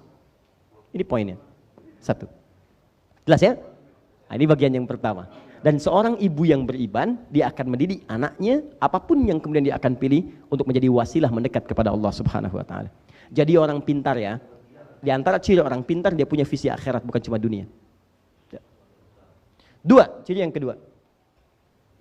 Ini 1. Ciri yang kedua disebut ilman nafi'ah dalam ukuran hadis. Sekarang hadis. Kalau tadi Al-Qur'an, sekarang hadis. Saya sudah cantumkan nanti di buku saya yang ini, yang Al-Majmu', ya bekal Nabi bagi para penuntut ilmu. Hati-hati. Di antara ilmu yang bermanfaat itu disebutkan langsung cirinya oleh Nabi, tapi yang paling menarik, cirinya ini disebutkan 2 oleh Nabi. 1, menunjuk pada benarnya ibadah yang ditunaikan. Benarnya ibadah atau amal lah. Makanya ada bab al-ilmu qabla al-amal. Ilmu sebelum amal. Ya, pernah mendengar ungkapan itu? Al-ilmu qabla al-amal. Ilmu sebelum amal. Awas, kalau dikaitkan dengan yang atas yang ini, ilmu yang bermanfaat untuk menguatkan iman. Kalau kita bikin persamaan, ilmu sama dengan kuat iman. Kemudian dibuat persamaan lagi sama dengan benar amal. Benar amal. Lihat persamaannya. Ilmu yang benar sama dengan kuatnya iman, sama dengan benarnya amal. Kalau kita persamaan jadikan satu, orang yang benar amalnya ini menunjukkan kuat imannya plus benar ilmunya. Kalau kita kaitkan ke sini, orang yang benar-benar ibadahnya itu, benar amalnya, ini menunjukkan kuat imannya. Apa dasar kuat imannya? Benar ilmunya. Di orang yang ingin ibadah selalu bertanya bagaimana caranya. Bagaimana, apakah ini benar menurut Allah atau tidak. Ini menunjukkan keimanan yang kuat dalam dirinya. Saya berikan kabar gembira. Kalau Anda mulai hari ini sering cari majlis taklim yang benar, menanamkan pengetahuan, menguatkan iman, menambah wawasan, maka berbahagialah. Itu pertanda Allah sedang mengangkat derajat iman Anda yang sedang dikuatkan oleh Allah Subhanahu wa taala. Tapi kalau cuma pengen hadir, ikutan ketawa, cari humornya, ikut rame-rame dan sebagainya, sah datangnya. Cuma ini menunjukkan tanda bahwa iman Anda tidak dalam level yang disebut kuat oleh Al-Quran. Jelas? Baik, ini bagian yang kedua. Jadi orang-orang yang kemudian menunjukkan ilmunya bermanfaat, salah satunya orientasi ilmu itu dipakai untuk benarnya dalam ibadah. Dia mau umrah, mau haji, sekarang lagi banyak musim umrah, haji. Ya mau liburan. Nah kalau Anda benar itu, pengen ibadah yang benar, maka belajar yang benar manasiknya. Bukan cuma ikut ke sana berangkat, tapi Anda nggak serius belajarnya. Coba pelajari cara tawaf bagaimana yang benar. Kenapa bacaannya yang ini? Kenapa bukan yang lain? Kapan dibaca ini? Kenapa baca ini? Silahkan. Apa sa'i itu? Apa yang dibaca dalam sa'i? Bagaimana cara sa'i yang benar? Bagaimana tahalul yang benar? Bagaimana cara menghadap kiblatnya? Terakhir, apa ukuran keberhasilan umrah seseorang? Karena disebut nanti banyak orang umrah tapi nggak sempurna umrahnya. Sampai turun ayat langsung Al-Baqarah 196 paling kiri sebelah bawah. Wa atimmul hajja wal umrata lillah. Sempurnakan umrah dan haji karena Allah. Sempurnakan. Kaidah mengatakan kalau ada kalimat di awal mengatakan sempurnakan, ini menandakan ada orang yang mengerjakan tidak sempurna. Di antara tanda tidak sempurnanya dilakukan tidak dengan dasar ilmu. Silahkan cek. Orang sekarang tawaf bisa live. Orang tangan kanan ngangkat, ngadep ke Hajar Aswad. Bismillahirrahmanirrahim, Allahu Akbar. Yang ini ngangkat bawa handphone. Sudah siap yang di sana? Oh, yang di sana. Subhanallah, Allah. Pindah kiri lagi. Paham sampai sini? Pasti ada yang salah. Nah, ini dari Nabi. Nah, bagian pertama dari Nabi, ilmu yang benar itu bermanfaat, pasti membimbing pemiliknya untuk beribadah dengan benar. Yang kedua, ini yang saya ingatkan dengan hati-hati. Ya, saya cantumkan di buku saya halaman 73 sampai 74. Saya bacakan ya. Bismillah. Ya, ambil yang 75-nya saja. Ya, karena ada dua nih, 73, 74, kemudian yang 75. Perhatikan baik-baik ya. Alhamdulillah. Awas, karena ini realitasnya tampak di sekitaran kita. Kalau Anda hadir di majlis ilmu bertentangan dengan apa yang Nabi sampaikan dalam hadis sahihnya, maka berhati-hatilah. Ilmu yang sedang Anda pelajari adalah ilmu yang tidak membawa manfaat seperti diinginkan oleh Nabi SAW. Saya bacakan hadisnya. Haddatsana qala, jadi Imam At-Tirmidzi, qala Rasulullah sallallahu alaihi wasallam, man talabal ilma liyumariya bihi sufaha aw liyubahiya bihi al-ulama aw liyasrifa wujuhan nasi ilaihi fahuwa finnar. Allah. Siapa yang orientasi niat belajarnya, awas, man talabal ilma liyumariya bihi sufaha, untuk membodohi orang lain, nipu orang, belajar untuk menipu, hati-hati. Belajar untuk membodohi orang lain. Ini terjadi di era-era kita sekarang nih. Ya, ada orang yang orientasi pelajaran itu untuk nipu orang lain. Ikut training. Trainingnya apa? Untuk nipu orang. Lihat tuh, awas, yang ikutan marketing, jualan ini, jualan itu. Lihat kalimat-kalimatnya. Kalau dalam training Anda itu diajari kalimat yang menipu orang, lihat ya, menipu orang lain, membohongi orang lain, dalam urusan-urusan yang bahkan terkait urusan dunia itu Anda lakukan, maka lihat ujung kalimatnya, fahuwa finnar, dia di neraka. Dia di neraka. Bahkan nanti di hadis lain, bagian pertamanya tidak akan pernah mencium bau surga.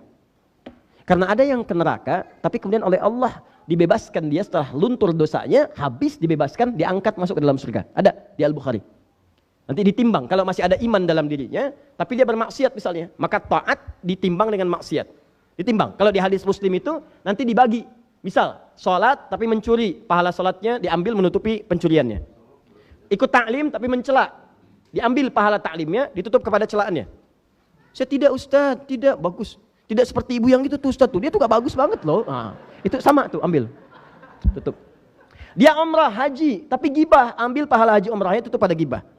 Nah nanti kalau misalnya habis nih bekal yang taatnya, tinggal maksiatnya. Begitu tinggal maksiat yang ini, itu jadi persoalan. Apa yang terjadi? Kalau maksiatnya terkait dengan orang lain, maka dosa orang itu diambil ditimpakan kepada dia untuk menambah maksiat dia. Tapi kalau tidak terkait dengan orang lain misalnya, hubungan dengan Allah, maka dikumpulkan di situ, lemparkan dia ke dalam neraka. Cuci dulu. Kalau sudah habis dosa-dosanya itu, baru diangkat dimasukkan ke dalam surga. Hadisnya ada di Al-Bukhari. Ya, cuma memang di nerakanya seharinya 1000 tahun. Jadi kalau 1 detik di neraka 48 hari. Anda jangan salah kesimpulan. Jangan sampai Anda menyimpulkan nggak apa-apa maksiat juga masuk surga juga. Silahkan aja. Makanya Allah perkenalkan sifat dahsyatnya siksa neraka. Neraka yang paling ringan aja, An-Nisa 56, paling kanan sebelah atas. An-Nisa ayat 56, itu ditarik ubun-ubunnya. Innalladzina kafaru biayatina sawfa nuslihi nara. Orang-orang yang ingkar sulit diingatkan dengan ayat-ayat kami sering maksiat, kami tarik ubun-ubunnya. Nusli itu ditarik sambil dicelupin, mirip bikin teh celup. Teh celup dibuat, celupkan angkat, celupkan angkat, celupkan angkat. Kullama nadijat juluduhum, setiap dicelupkan hancur semua tubuh dengan kulit-kulitnya. Baddalnahum juludan ghairaha, kami angkat seperti teh celup, angkat ada lagi. Celup habis angkat ada lagi. Celup habis angkat ada lagi. Allah. Sekali celup 1 detik ya 48 hari. Kalau mau coba silahkan aja. Ya, tapi itu dihadirkan oleh Al-Quran untuk mengingatkan jangan sampai ada orang yang ke situ. Jadi kalau kebaikan disebutkan supaya kita menjadi bagian dari itu. Kalau keburukan disebutkan jangan sampai terjadi begitu. Itu maksudnya. Kenapa kisah Fir'aun disebutkan? Supaya tidak mengikuti jejaknya. Kenapa kisah Qarun diungkapkan? Supaya tidak diikuti. Qarun kaya, sombong. Orang kaya sekarang jangan ikutan kaya Qarun. Sudah 3.500 tahun yang lalu dari masa kita sekarang. Jadi kalau ada orang kaya ikutan sombong sekarang, dia telat. Dan keterlaluan karena kekayaannya tidak sekaya Qarun. Qarun sekarang masih dicari hartanya. Kemana? Samudra Hindia. Ngapain? Cari harta Qarun. Harta Qarun dicari. Harta Anda siapa yang nyari? Ya. Nah, jadi kembalikan ke sini. Jadi kalau ada orang-orang yang mengajari Anda sebuah apapun pengetahuan untuk menipu orang lain, jangan mau. Rizki itu sudah diatur. Anda nggak nipu aja, dapatnya tuh sejumlah yang sama. Bahkan berkah. Untuk apa menipu? Apakah menipu akan menambah rizki? Tidak. Rizki itu tidak akan bertambah dengan yang haram. Tidak akan nambah. Anda korupsi pun nggak akan nambah rizki. Tidak segitu juga. Kalau Anda belum cukup rizkinya, Anda belum akan meninggal. Tapi yang berkurang keberkahannya.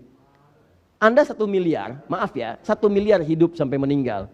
Sekarang baru dapat 100 juta. Anda nggak korupsi pun dapatnya 1 miliar juga. Anda korupsi dapat misalnya 800 juta. Pegang oleh Anda. Yang dipakai segitu juga. Nggak kurang, nggak nambah. Cuman Anda jadi lebih repot di situ. Pikiran terusik, takut ketahuan, bikin ini, bikin itu. Jadi semua gaya hidupnya cuma kamuflase aja, capek. Ujung-ujungnya meninggal juga, rezeki nggak nambah segitu juga. Anda bekerja dengan cara yang benar, dimudahkan oleh Allah. Memang nggak kelihatan banyak, tapi berkahnya yang dibanyakin oleh Allah. Yang ke bawah cuma sejuta. Anda dibuat ringan hidupnya oleh Allah. Nggak usah beli mobil, cukup gunakan telunjuk dalam tahiyat itu. Ya, Masya Allah, pijit tik, Grab datang. Tangan maju dikit, tik, Bluebird datang. Telunjuk tahiyat, Masya Allah, main-main. Luar biasa.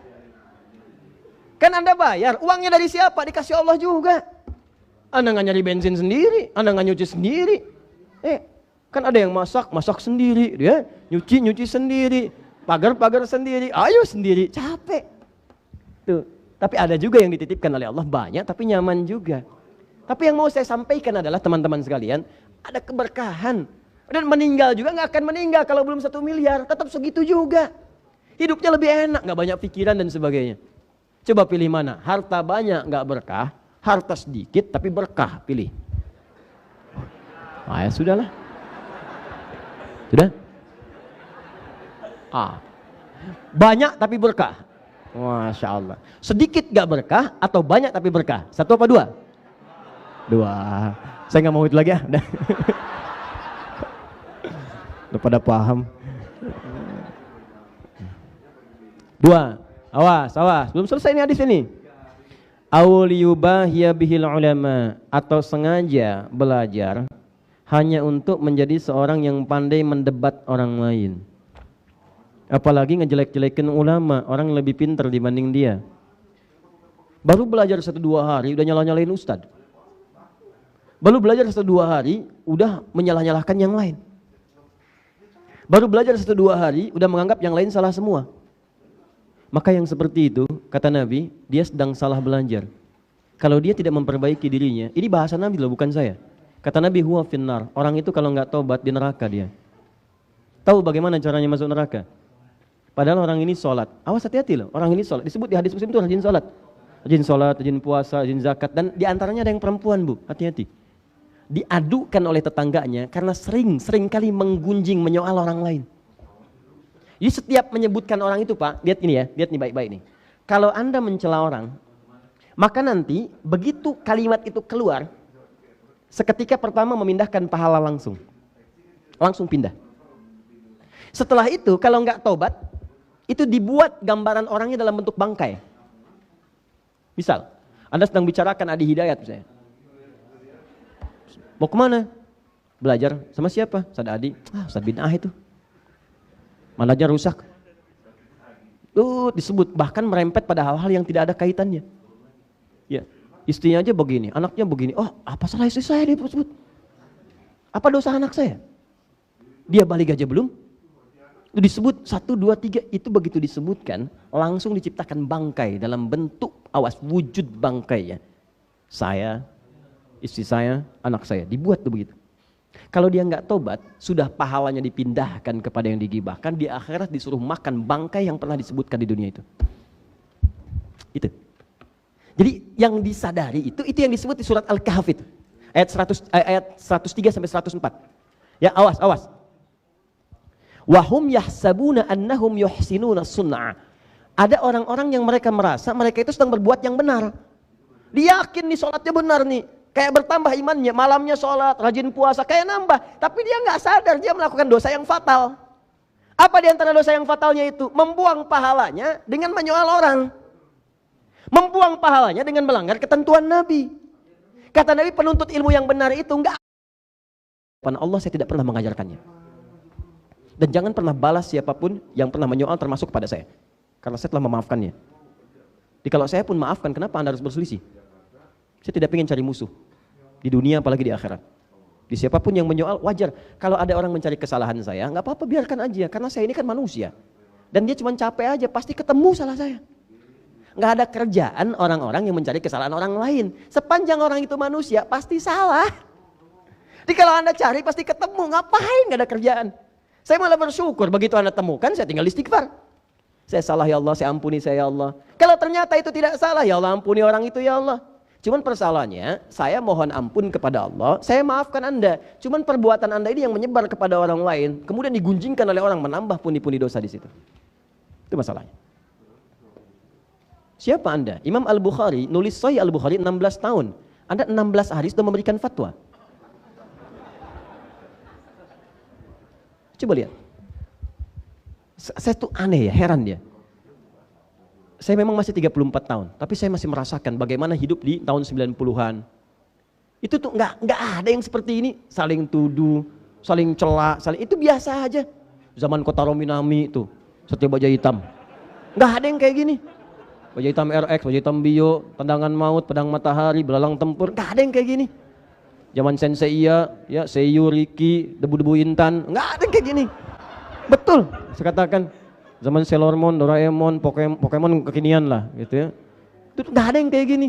Apalagi Dragon Ball, Son Goku, Son Gohan, penulisnya Yusuke Watanabe, saya paham saya. Anda aja belum tentu tahu. Saya hampir nggak pernah nonton begituan. Tapi saya baca tuh tahu. Ya. Nggak pernah. Zaman Del Piero, majalah Bobo disebutkan di situ 1 kali napas 2.000 rupiah. Nggak ada yang kayak gini. Demi Allah saya katakan nggak ada. Nggak ada orang ribut-ribut begini, celah ini, celah itu. Demi Allah, tenang itu kehidupan. Makanya saya suka bingung. Ini tiba-tiba 2000-an ke sini, kenapa pada ramai begini? Asalnya dari mana gitu? Dari mana gitu? Siapa yang mengajarkan? Apa keinginannya? Nah, tapi tetap kita pun tidak boleh berprasangka buruk. Kalau kita sama-sama berprasangka buruk, apa bedanya? Makanya saya katakan sudah, kalau ada yang demikian, jangan disoal. Maafkan dan doakan. Tugas kita bukan paksa orang. Kalau dicela nggak apa-apa. Terima celaan itu, kalau baik evaluasi. Kalau benar itu evaluasi diri. Tapi kalau salah itu, kemudian tidak harus merespon dengan yang buruk. Maafkan, dan itu resiko masing-masing. Dan itulah dakwah. Tapi saya ingatkan, kalau ada yang belajar seperti itu, belajar tapi senang mencela orang, nyalahin orang, debat orang, dan sebagainya, maka lihat baik-baik kata Nabi, huwa finnar. Orang itu sedang mengurangi pahalanya dan tempatnya di neraka. Auliyasrifa wujuhan nas ilaih. Atau dia belajar, cita-cita jadi ustadz supaya yang populer, dan kemudian dengan popularitasnya dia kumpulkan jamaah, dia arahkan kepada dirinya saja, dan gak boleh belajar dengan orang lain. Hadisnya ada. Auliyasrifa wujuhan nas ilaih. Dia ngajar orang, belajar pengetahuan, sampai jadi ustadz, supaya orang berpaling ke dia aja, bukan pada yang lain. Belajar dengan saya aja, yang lain salah. Yang lain nanti terperosok kepada bid'ah. Padahal Anda pun belum mengerti apa itu bid'ah. Tapi Anda dijaga, diterangin versinya aja. Dan dijaga sampai di situ supaya tidak belajar dengan yang lainnya. Tidak menambah wawasan Anda, tidak menambah pengetahuan Anda. Itu kan bertentangan dengan Quran langsung. Quran mengajak kita untuk banyak belajar. Anda dibatasi pelajaran Anda. Nabi mengajak Anda menambah wawasan. Anda diminta belajar pada itu aja, jangan pada yang lain. Sedangkan sifat manusia tidak sempurna. Bagaimana kalau satu orang itu salah berijtihad, maka semua akan salah. Ini yang jadi bahaya. Jika ada yang seperti itu, maka tempatnya di neraka. Dan kelak di Al-Ahzab disebutkan, muridnya akan mengadu kepada Allah. Awas, akan mengadu. Kalau dia pejabat, ngadu. Kalau dia ustadz, ngadu. Ya Allah, timpakan azab kepada dia 2 kali lipat karena dia saya salah. Kalau dia pejabat, maka karyawan mengadu. Ya Allah, timpakan kepada dia 2 kali lipat. Ya Allah, karena dengan petunjuk dia saya salah. Saya dipaksa berbuat maksiat. Saya ikut tuh karena dia. Saya diminta gini, saya belikan tiket yang palsu, tuliskan yang palsu. Ya Allah, saya tidak punya kekuatan saat itu. Kalau saya masuk neraka sekarang, timpakan kepada dia 2 kali lipat. Termasuk guru yang seperti itu. Huwa finnar, kata Nabi. Guru di neraka. Nah, maka seperti itu. Jadi kalau gurunya sudah banyak mencela, maka otomatis muridnya pun akan pandai mencela. Ya. Itu yang paling bahaya. Jelas ya? Nah, saya tidak sedang menyoal siapapun, tidak. Saya ingin menjelaskan fungsi keterangan Nabi. Kalau Anda keberatan, silahkan tanyakan pada Nabi. Ya. Yang paling bahaya itu Anda belajar Quran dengan sunnah. Tapi Anda melanggar ketentuan Quran dan sunnah. Pertanyaan saya yang Anda pelajari apa? Apa? Pernah satu ketika saya disebut sesat. Wong sesat. Apa di antara kesesatannya? Ini ustadz yang membenarkan kunut. Innalillahi wa inna ilaihi raji'un. Saya cuma menyampaikan secara objektif karena kita diamali pengetahuan. Saya ini subuh saya tidak kunut. Saya kunut nazilah. Tapi kalau saya diundang kemudian di masyarakat itu kunut subuh, saya pimpin dengan kunut. Itulah keteladanan dari imam-imam kita sebelumnya. Karena yang kunut ada dalilnya, saya terangkan dalilnya. Yang tidak kunut ada dalilnya, ini dalilnya. Yang tidak kunut menyebut yang kunut bid'ah, saya jelaskan hadisnya begini. Maksud kalimat bid'ah itu begini. Saya tuliskan semuanya. Atau tahu apa yang terjadi? Sekelompok orang datang karena dia tidak kunut, dia menyoal yang lain itu yang kunut salah semua, bid'ah. Kalau bid'ah itu sesat, kalau sesat itu neraka. Disebutlah saya kemudian sebagai Ustadz Wong sesat. Apa Anda tidak tahu kalau Al-Hasan itu cucunya Nabi diajari doa kunut? Apa Anda tidak tahu bahwa Ibnu Umar itu kunut? Tuh, sampai bersin, alhamdulillah. Apa Anda tidak tahu kalau Imam Asy-Syafi'i itu kunut? Sedangkan Imam Asy-Syafi'i imam besar, mulia, kitabnya banyak. Gurunya Imam Ahmad bin Hanbal. Imam Ahmad bin Hanbal itu muridnya Imam Asy-Syafi'i. Mazhab Imam Ahmad bin Hanbal menyebar sampai punya murid. Kemudian ada Ibnu Taimiyah, Ibnu Qayyim Al-Jauziyah. Kekinian kemudian Syekh Nasruddin Al-Albani. Muhammad Nasruddin Al-Albani itu mazhab di antaranya Hambali. Diambil oleh beliau banyak. Imam Ahmad bin Hanbal itu muridnya Imam Asy-Syafi'i, menyanjung Imam Asy-Syafi'i. Cuma pilihan dengan gurunya dalam kunut berbeda, tapi tidak pernah menyebut Imam Syafi'i bid'ah. Enggak pernah. Dan silahkan cek, enggak ada dalam zaman sahabat yang kunut dengan yang tidak saling menyalahkan, bahkan mencela dan sebagainya. Pada zaman imam enggak ada. Antum kenal Imam Syafi'i? Oh iya, belakang ada yang kenal tuh. Wah biasa. Loh, Imam Asy-Syafi'i datang ke majelisnya Imam Abu Hanifah. Imam Abu Hanifah sudah wafat. Jadi Imam Abu Hanifah itu wafat di tahun Imam Syafi'i lahir, 150 Hijrah. Yang ada di antara murid-muridnya, begitu datang ke sana dengan murid-murid Imam Syafi'i, subuh dimintalah beliau jadi imam. Muridnya mengatakan pendapat kita unggul nih. Karena kunut, Imam Abu Hanifah enggak kunut, mazhabnya tidak kunut. Bahkan murid-muridnya enggak kunut. Tapi begitu beliau salat subuh, ternyata Imam Asy-Syafi'i tidak kunut. Bayangkan. Tidak kunut. Begitu selesai salam dan seterusnya, muridnya tanya, "Guru, kenapa Anda tidak kunut? Mazhab kita kan kunut." Apa kata Imam Asy-Syafi'i?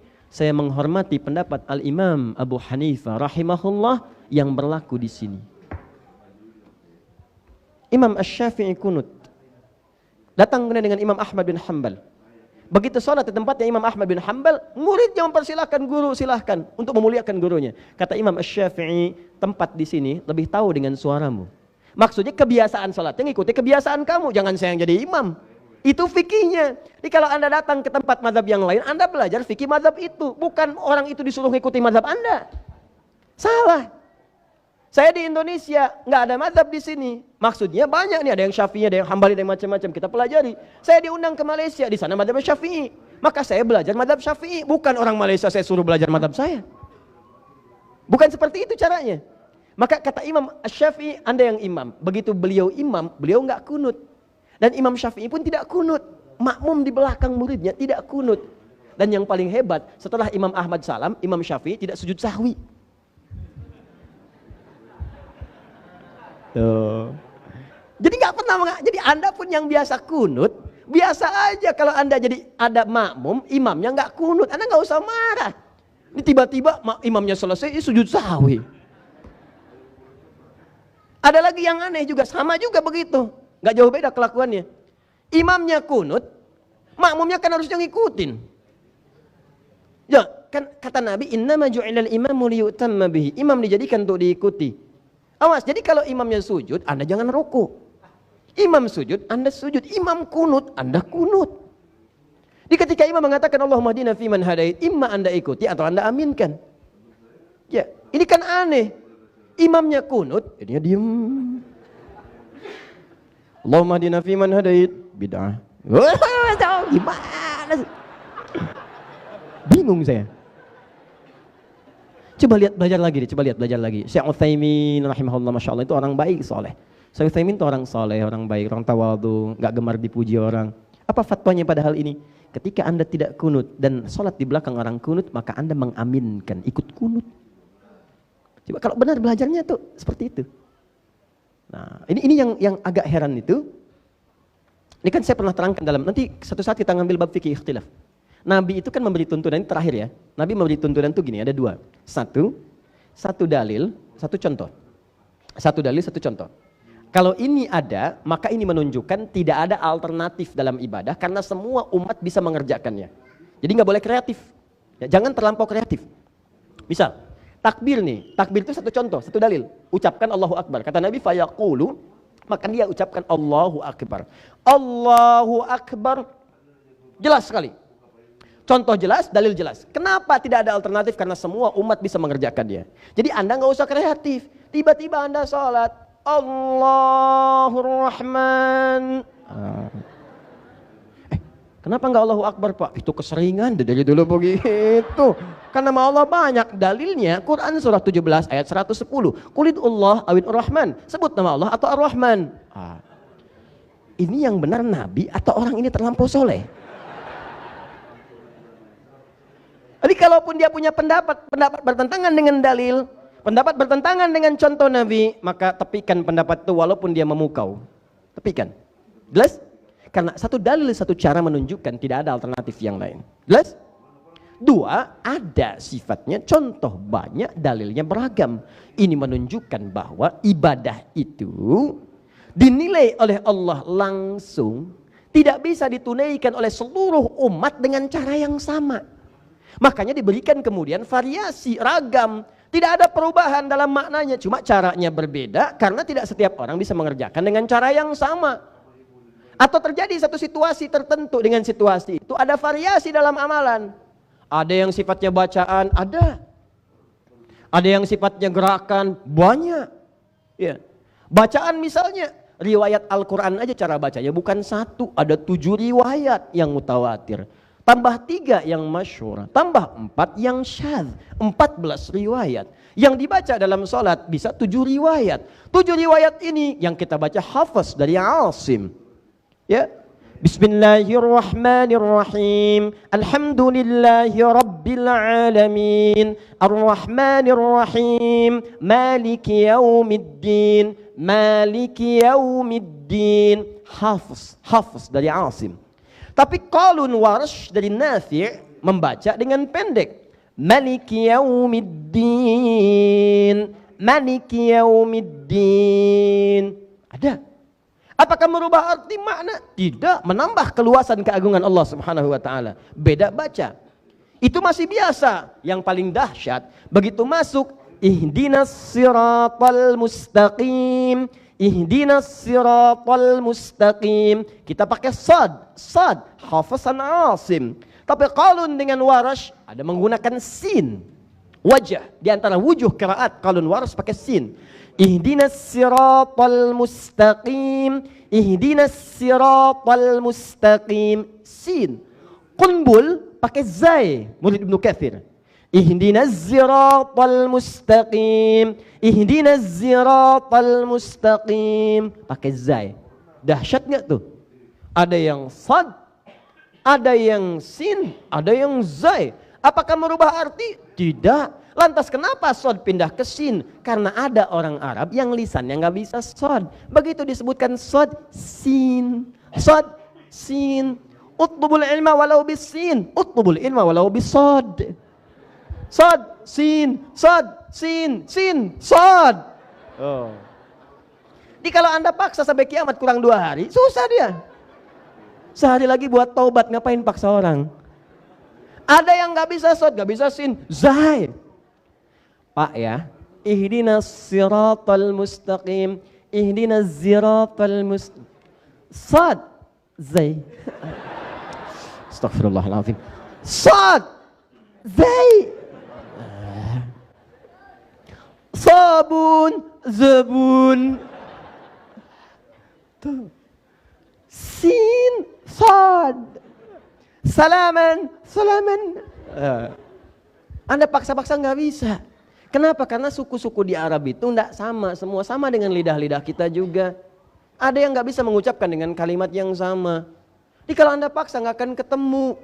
Makanya turun riwayat ini. Dulu kami saat talaqi qiraat Quran, itu ada kisah dari guru kami. 2 orang hafal Quran dua-duanya, 30 juz Anda bayangkan. Satu pakai shad, satu pakai sin. Begitu nyampe kepada ayat ihdinas siratal mustaqim, ribut nih 2 orang ini. Yang satu, ente mukhti, kamu salah. Al-asah bis-sad, ihdinas siratal mustaqim. Ente li yukhti, kamu yang salah. As-sahih ihdinas siratal mustaqim, pakai sin. Gurunya sama. Kemudian mereka bertahkim pada gurunya, datang ngadu ke gurunya. Gurunya bijak sekali. Kata gurunya, "Ya bunayya anta iqra." Anakku sayang, baca kamu. Ihdinas siratal mustaqim, pakai sad. Hasanan, bagus. Ente iqra. Ihdinas siratal mustaqim, pakai sin. 1 sad 2 sin. Hasanan, bagus. Kilakuma mukhtian, kalian berdua salah. As-sahih ihdinas siratal mustaqim, pakai zai.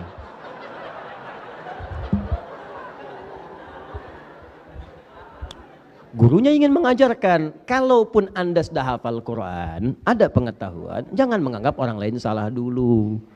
Boleh jadi dia punya ilmu di atas Anda, atau ada pengetahuan yang belum Anda pelajari, diskusikan dulu. Kalau sudah ketemu di situ Anda unggul, jangan bangga, karena membanggakan pada yang tidak punya itu terlampau ketinggian. Awas, orang sombong itu nestapa. Dia memandang orang lain kecil, seperti orang naik ke Monas sendirian. Dia nganggap 10 juta orang di bawah kecil semua. Dia nggak sadar 10 juta di bawah nganggap dia kecil juga di atas. Dan dia cuma 1 orang. Paham? Jangan kalah lah. Kalau sudah sombong ketinggalan sama tukang pancing. Tukang pancing lebih jagoan. 3 orang mancing, Bu. Sombong mau mancing. Yang satu mengatakan, nih umpan saya nih. Begitu saya celupin ke air, ikannya langsung pada nongol. Masya Allah. Yang kedua diam aja. Begitu dia mau nyiapkan umpan, kata yang kedua, nih umpan saya. Baru saya giniin, ikannya udah naik ke atas. Jadi dilempar om, ini ya. Yang ketiga tenang aja kan. Yang dua bingung. Kamu gimana? Kata yang ketiga, saya kalau mancing hari Sabtu, hari Jumat ikan datang ke rumah. Cuman buat nanya aja, besok mancing nggak? Nggak ada kerjaan lah kalau sombong itu. Nggak ada kerjaan.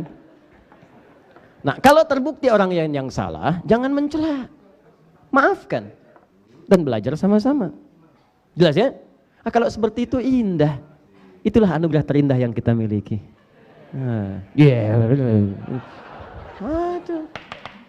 Jadi jangan sebatas kemudian ada orang berbeda dianggap keliru. Teliti dulu, fatabayyanu. Kita yang punya kaidah itu, kenapa orang lain yang pakai?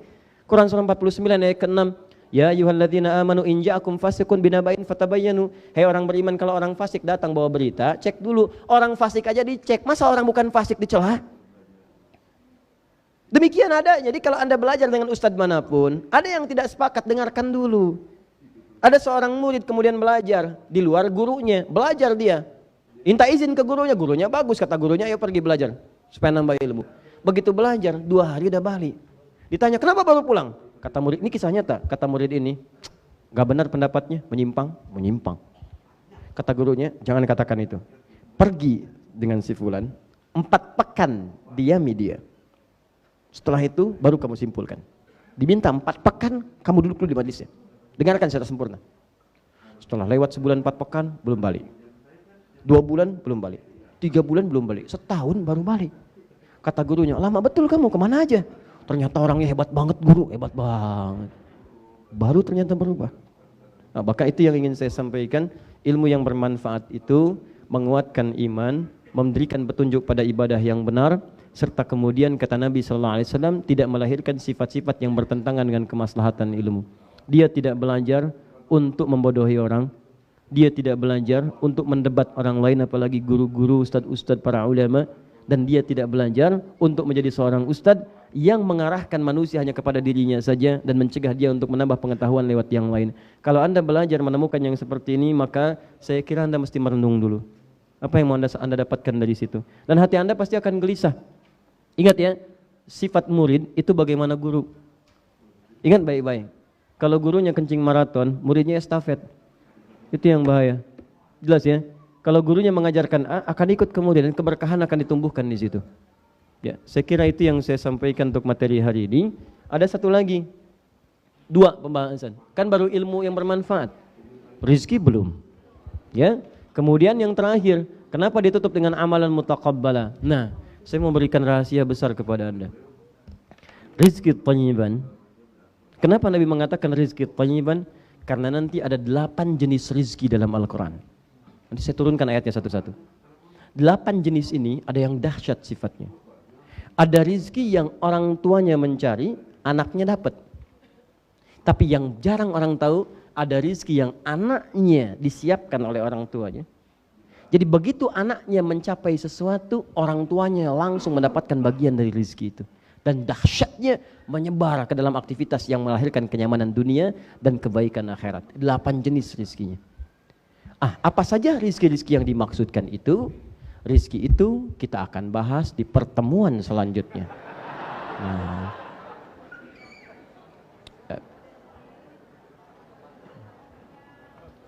To be continue. Kita ambil sedikit-sedikit dulu ya, supaya mudah diamalkan. Jangan minta banyak-banyak tapi sulit kemudian untuk dipraktikkan. Ya. Saya nak jawab ini satu. Setelah itu saya sampaikan pengumumannya. Ustadz, apa rahasia dan bagaimana cara agar hafalan kita bisa sampai itqan Ustadz? Rahasia yang pertama, menghafal dengan baik. Ya. Jadi jangan cuma berdoa, menghafal. Semangat. Yang kedua, ini yang paling penting nih. Seharusnya tempat ini tempat yang paling duluan ya. Niatkan hafalan Anda hanya karena untuk mendapatkan ridha Allah saja. Jadi kalau ingin itqan itu sempurna seperti Al-Fatihah dibulak-balik hafal kan? Maka niatkan hafalan ikhlas karena Allah, nanti Allah akan mudahkan cara menghafal. Ya, Allah akan mudahkan. Yang kedua, sungguh-sungguh, rajin, jangan putus asa, jangan putus semangat dalam menghafal. Ya. Insya Allah nanti kami teman-teman sekalian bulan depan tuh sudah akan mulai. Sekarang kita sedang siap-siap, termasuk juga proses untuk percetakan mushafnya, bukunya. Kelompok sudah disusun, sudah ada alhamdulillah perwakilan di seluruh wilayah di Indonesia, termasuk 19 negara di luar Indonesia. Di antara programnya nanti ada program hafalan dengan metode at-taisir. Di at-taisir itu bukan sekedar menghafal, tapi nanti satu bagaimana hafalan itu menjadi pedoman dalam kehidupan. Di begitu Anda mau melihat, ayatnya muncul mengingatkan Anda begini cara melihat yang baik. Begitu Anda berjalan, ayat-ayat tentang berjalan muncul, begini cara berjalan yang baik. Ya. Kemudian yang kedua, at-taisir itu membantu kita untuk menyimpulkan satu persoalan dengan jawaban Al-Qur'an. Jadi begitu Anda ditanya misalnya, misal saja, bagaimana manusia dalam Al-Qur'an? Terbayang langsung manusia di Quran. Disebut dengan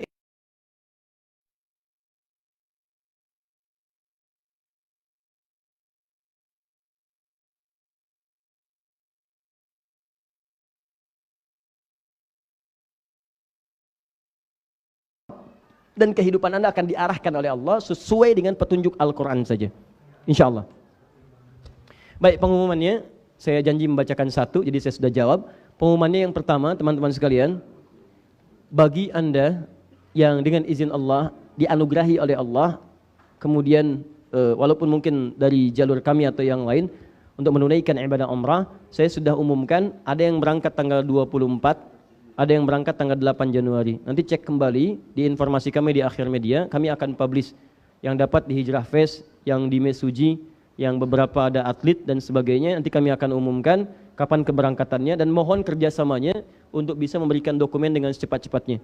Insya Allah kami maksimalkan apa yang bisa kami lakukan. Itu satu. Yang kedua, saya ajak Anda kalau ingin jadi ahli Al-Quran, kami sudah ada 3 program, 1 sudah berjalan dan tidak menerima lagi, kecuali untuk kelas yang berikutnya. Yang 2 ini masih dibuka dan akan dimulai di bulan depan. Yang 1 itu kelas profesi, ya, ada 5 profesi yang sedang kami didik sekarang. Ada kelas guru, ibu rumah tangga, ada kelas karyawan atau kelas dunia usaha, ada kelas dokter, juga ada kelas untuk pelajar dan mahasiswa. Itu sudah berjalan dengan silabus dan kelengkapannya. Mohon maaf yang daftar tidak kami sertakan dulu, tapi kami simpan di kelas berikutnya. Yang kedua, ada kelas untuk tajwid, bacaan Quran dengan benar. Nanti kami ada pembimbingnya. Yang ketiga, kelas hafalan at-taisir. Itu akan dimulai insya Allah di awal bulan depan. Sepulang kami umrah, kita akan langsung mulai dan kita siapkan nanti seluruh wilayah yang telah terdaftar siap-siap. Insya Allah selama 2019 kami akan kunjungan ke tempat-tempat yang telah ditetapkan sebagai cabang-cabang dari pusat-pusat wilayahnya. Baik, dan saya mengajak insya Allah kami akan berusaha dengan izin Allah mencetak 100.000 ahli Al-Quran setiap tahun. Ya, dari penghafal, dari pembaca dan sebagainya. Nah, kami menyiapkan perangkat-perangkatnya, sebagian yang kami siapkan sendiri, sebagian yang kira-kira ada pahala untuk banyak orang, kami akan bagi. Ya, telah kita launching untuk yang cetak mushaf dan buku. Kalau Anda mau terlibat silahkan, itu nanti akan langsung dituliskan wakaf dari umat Islam. Jadi buku itu tidak akan pernah dijual belikan, termasuk mushafnya. Anda cari di toko pun tidak akan ketemu. Nanti kami tempatkan satu store khusus, kalau Anda pengen, Anda silahkan tinggal ambil. Dan kami tidak bertransaksi dengan Al-Quran. Jadi kalau Anda mau ikutan wakaf silahkan, dan setiap orang baca, mudah-mudahan pahalanya mengalir untuk Anda insya Allah. Ya.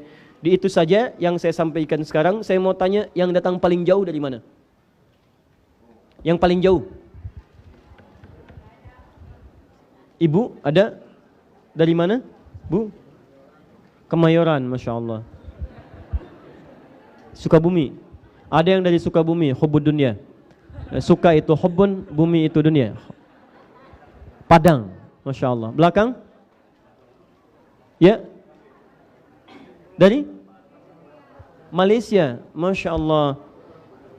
Untuk yang dari Malaysia, saya berikan hadiah buku yang saya bawa ini. Lebih jauh, Malaysia lebih jauh daripada Sukabumi. Baik, saya berikan hadiah buku yang ini. Kemudian kalau ada yang bisa dibantu, yang dari Malaysia, ada ingin buku-buku atau mushaf, tolong sampaikan staf kami. Dan saya sampaikan ke staf saya, tolong berikan sebagai hadiah dan jangan pernah dijual belikan. Ya. Saya kira itu saja teman-teman sekalian, terima kasih. Yang lainnya ada yang masih dari jauh? Dari mana? Masya Allah, Padang, Cilacap, Masya Allah. Semoga mendapatkan pahala dari Allah Subhanahu Wa Taala dengan pahala yang terbaik ya. Yang di luar Jabodetabek, tolong panitia kalau ada butuh buku atau apa, sampaikan Mbak ya. minta ke panitia. Kalau mau buku, minta saja. Nanti tolong dikasih ya, Mas yang lainnya. Terima kasih. Subhanakallahumma bihamdika asyhadu an la ilaha illa anta astaghfiruka wa atubu ilaik. Assalamualaikum warahmatullahi wabarakatuh. Bukunya nanti saya titipkan ke panitia ya, untuk yang Malaysia di sana.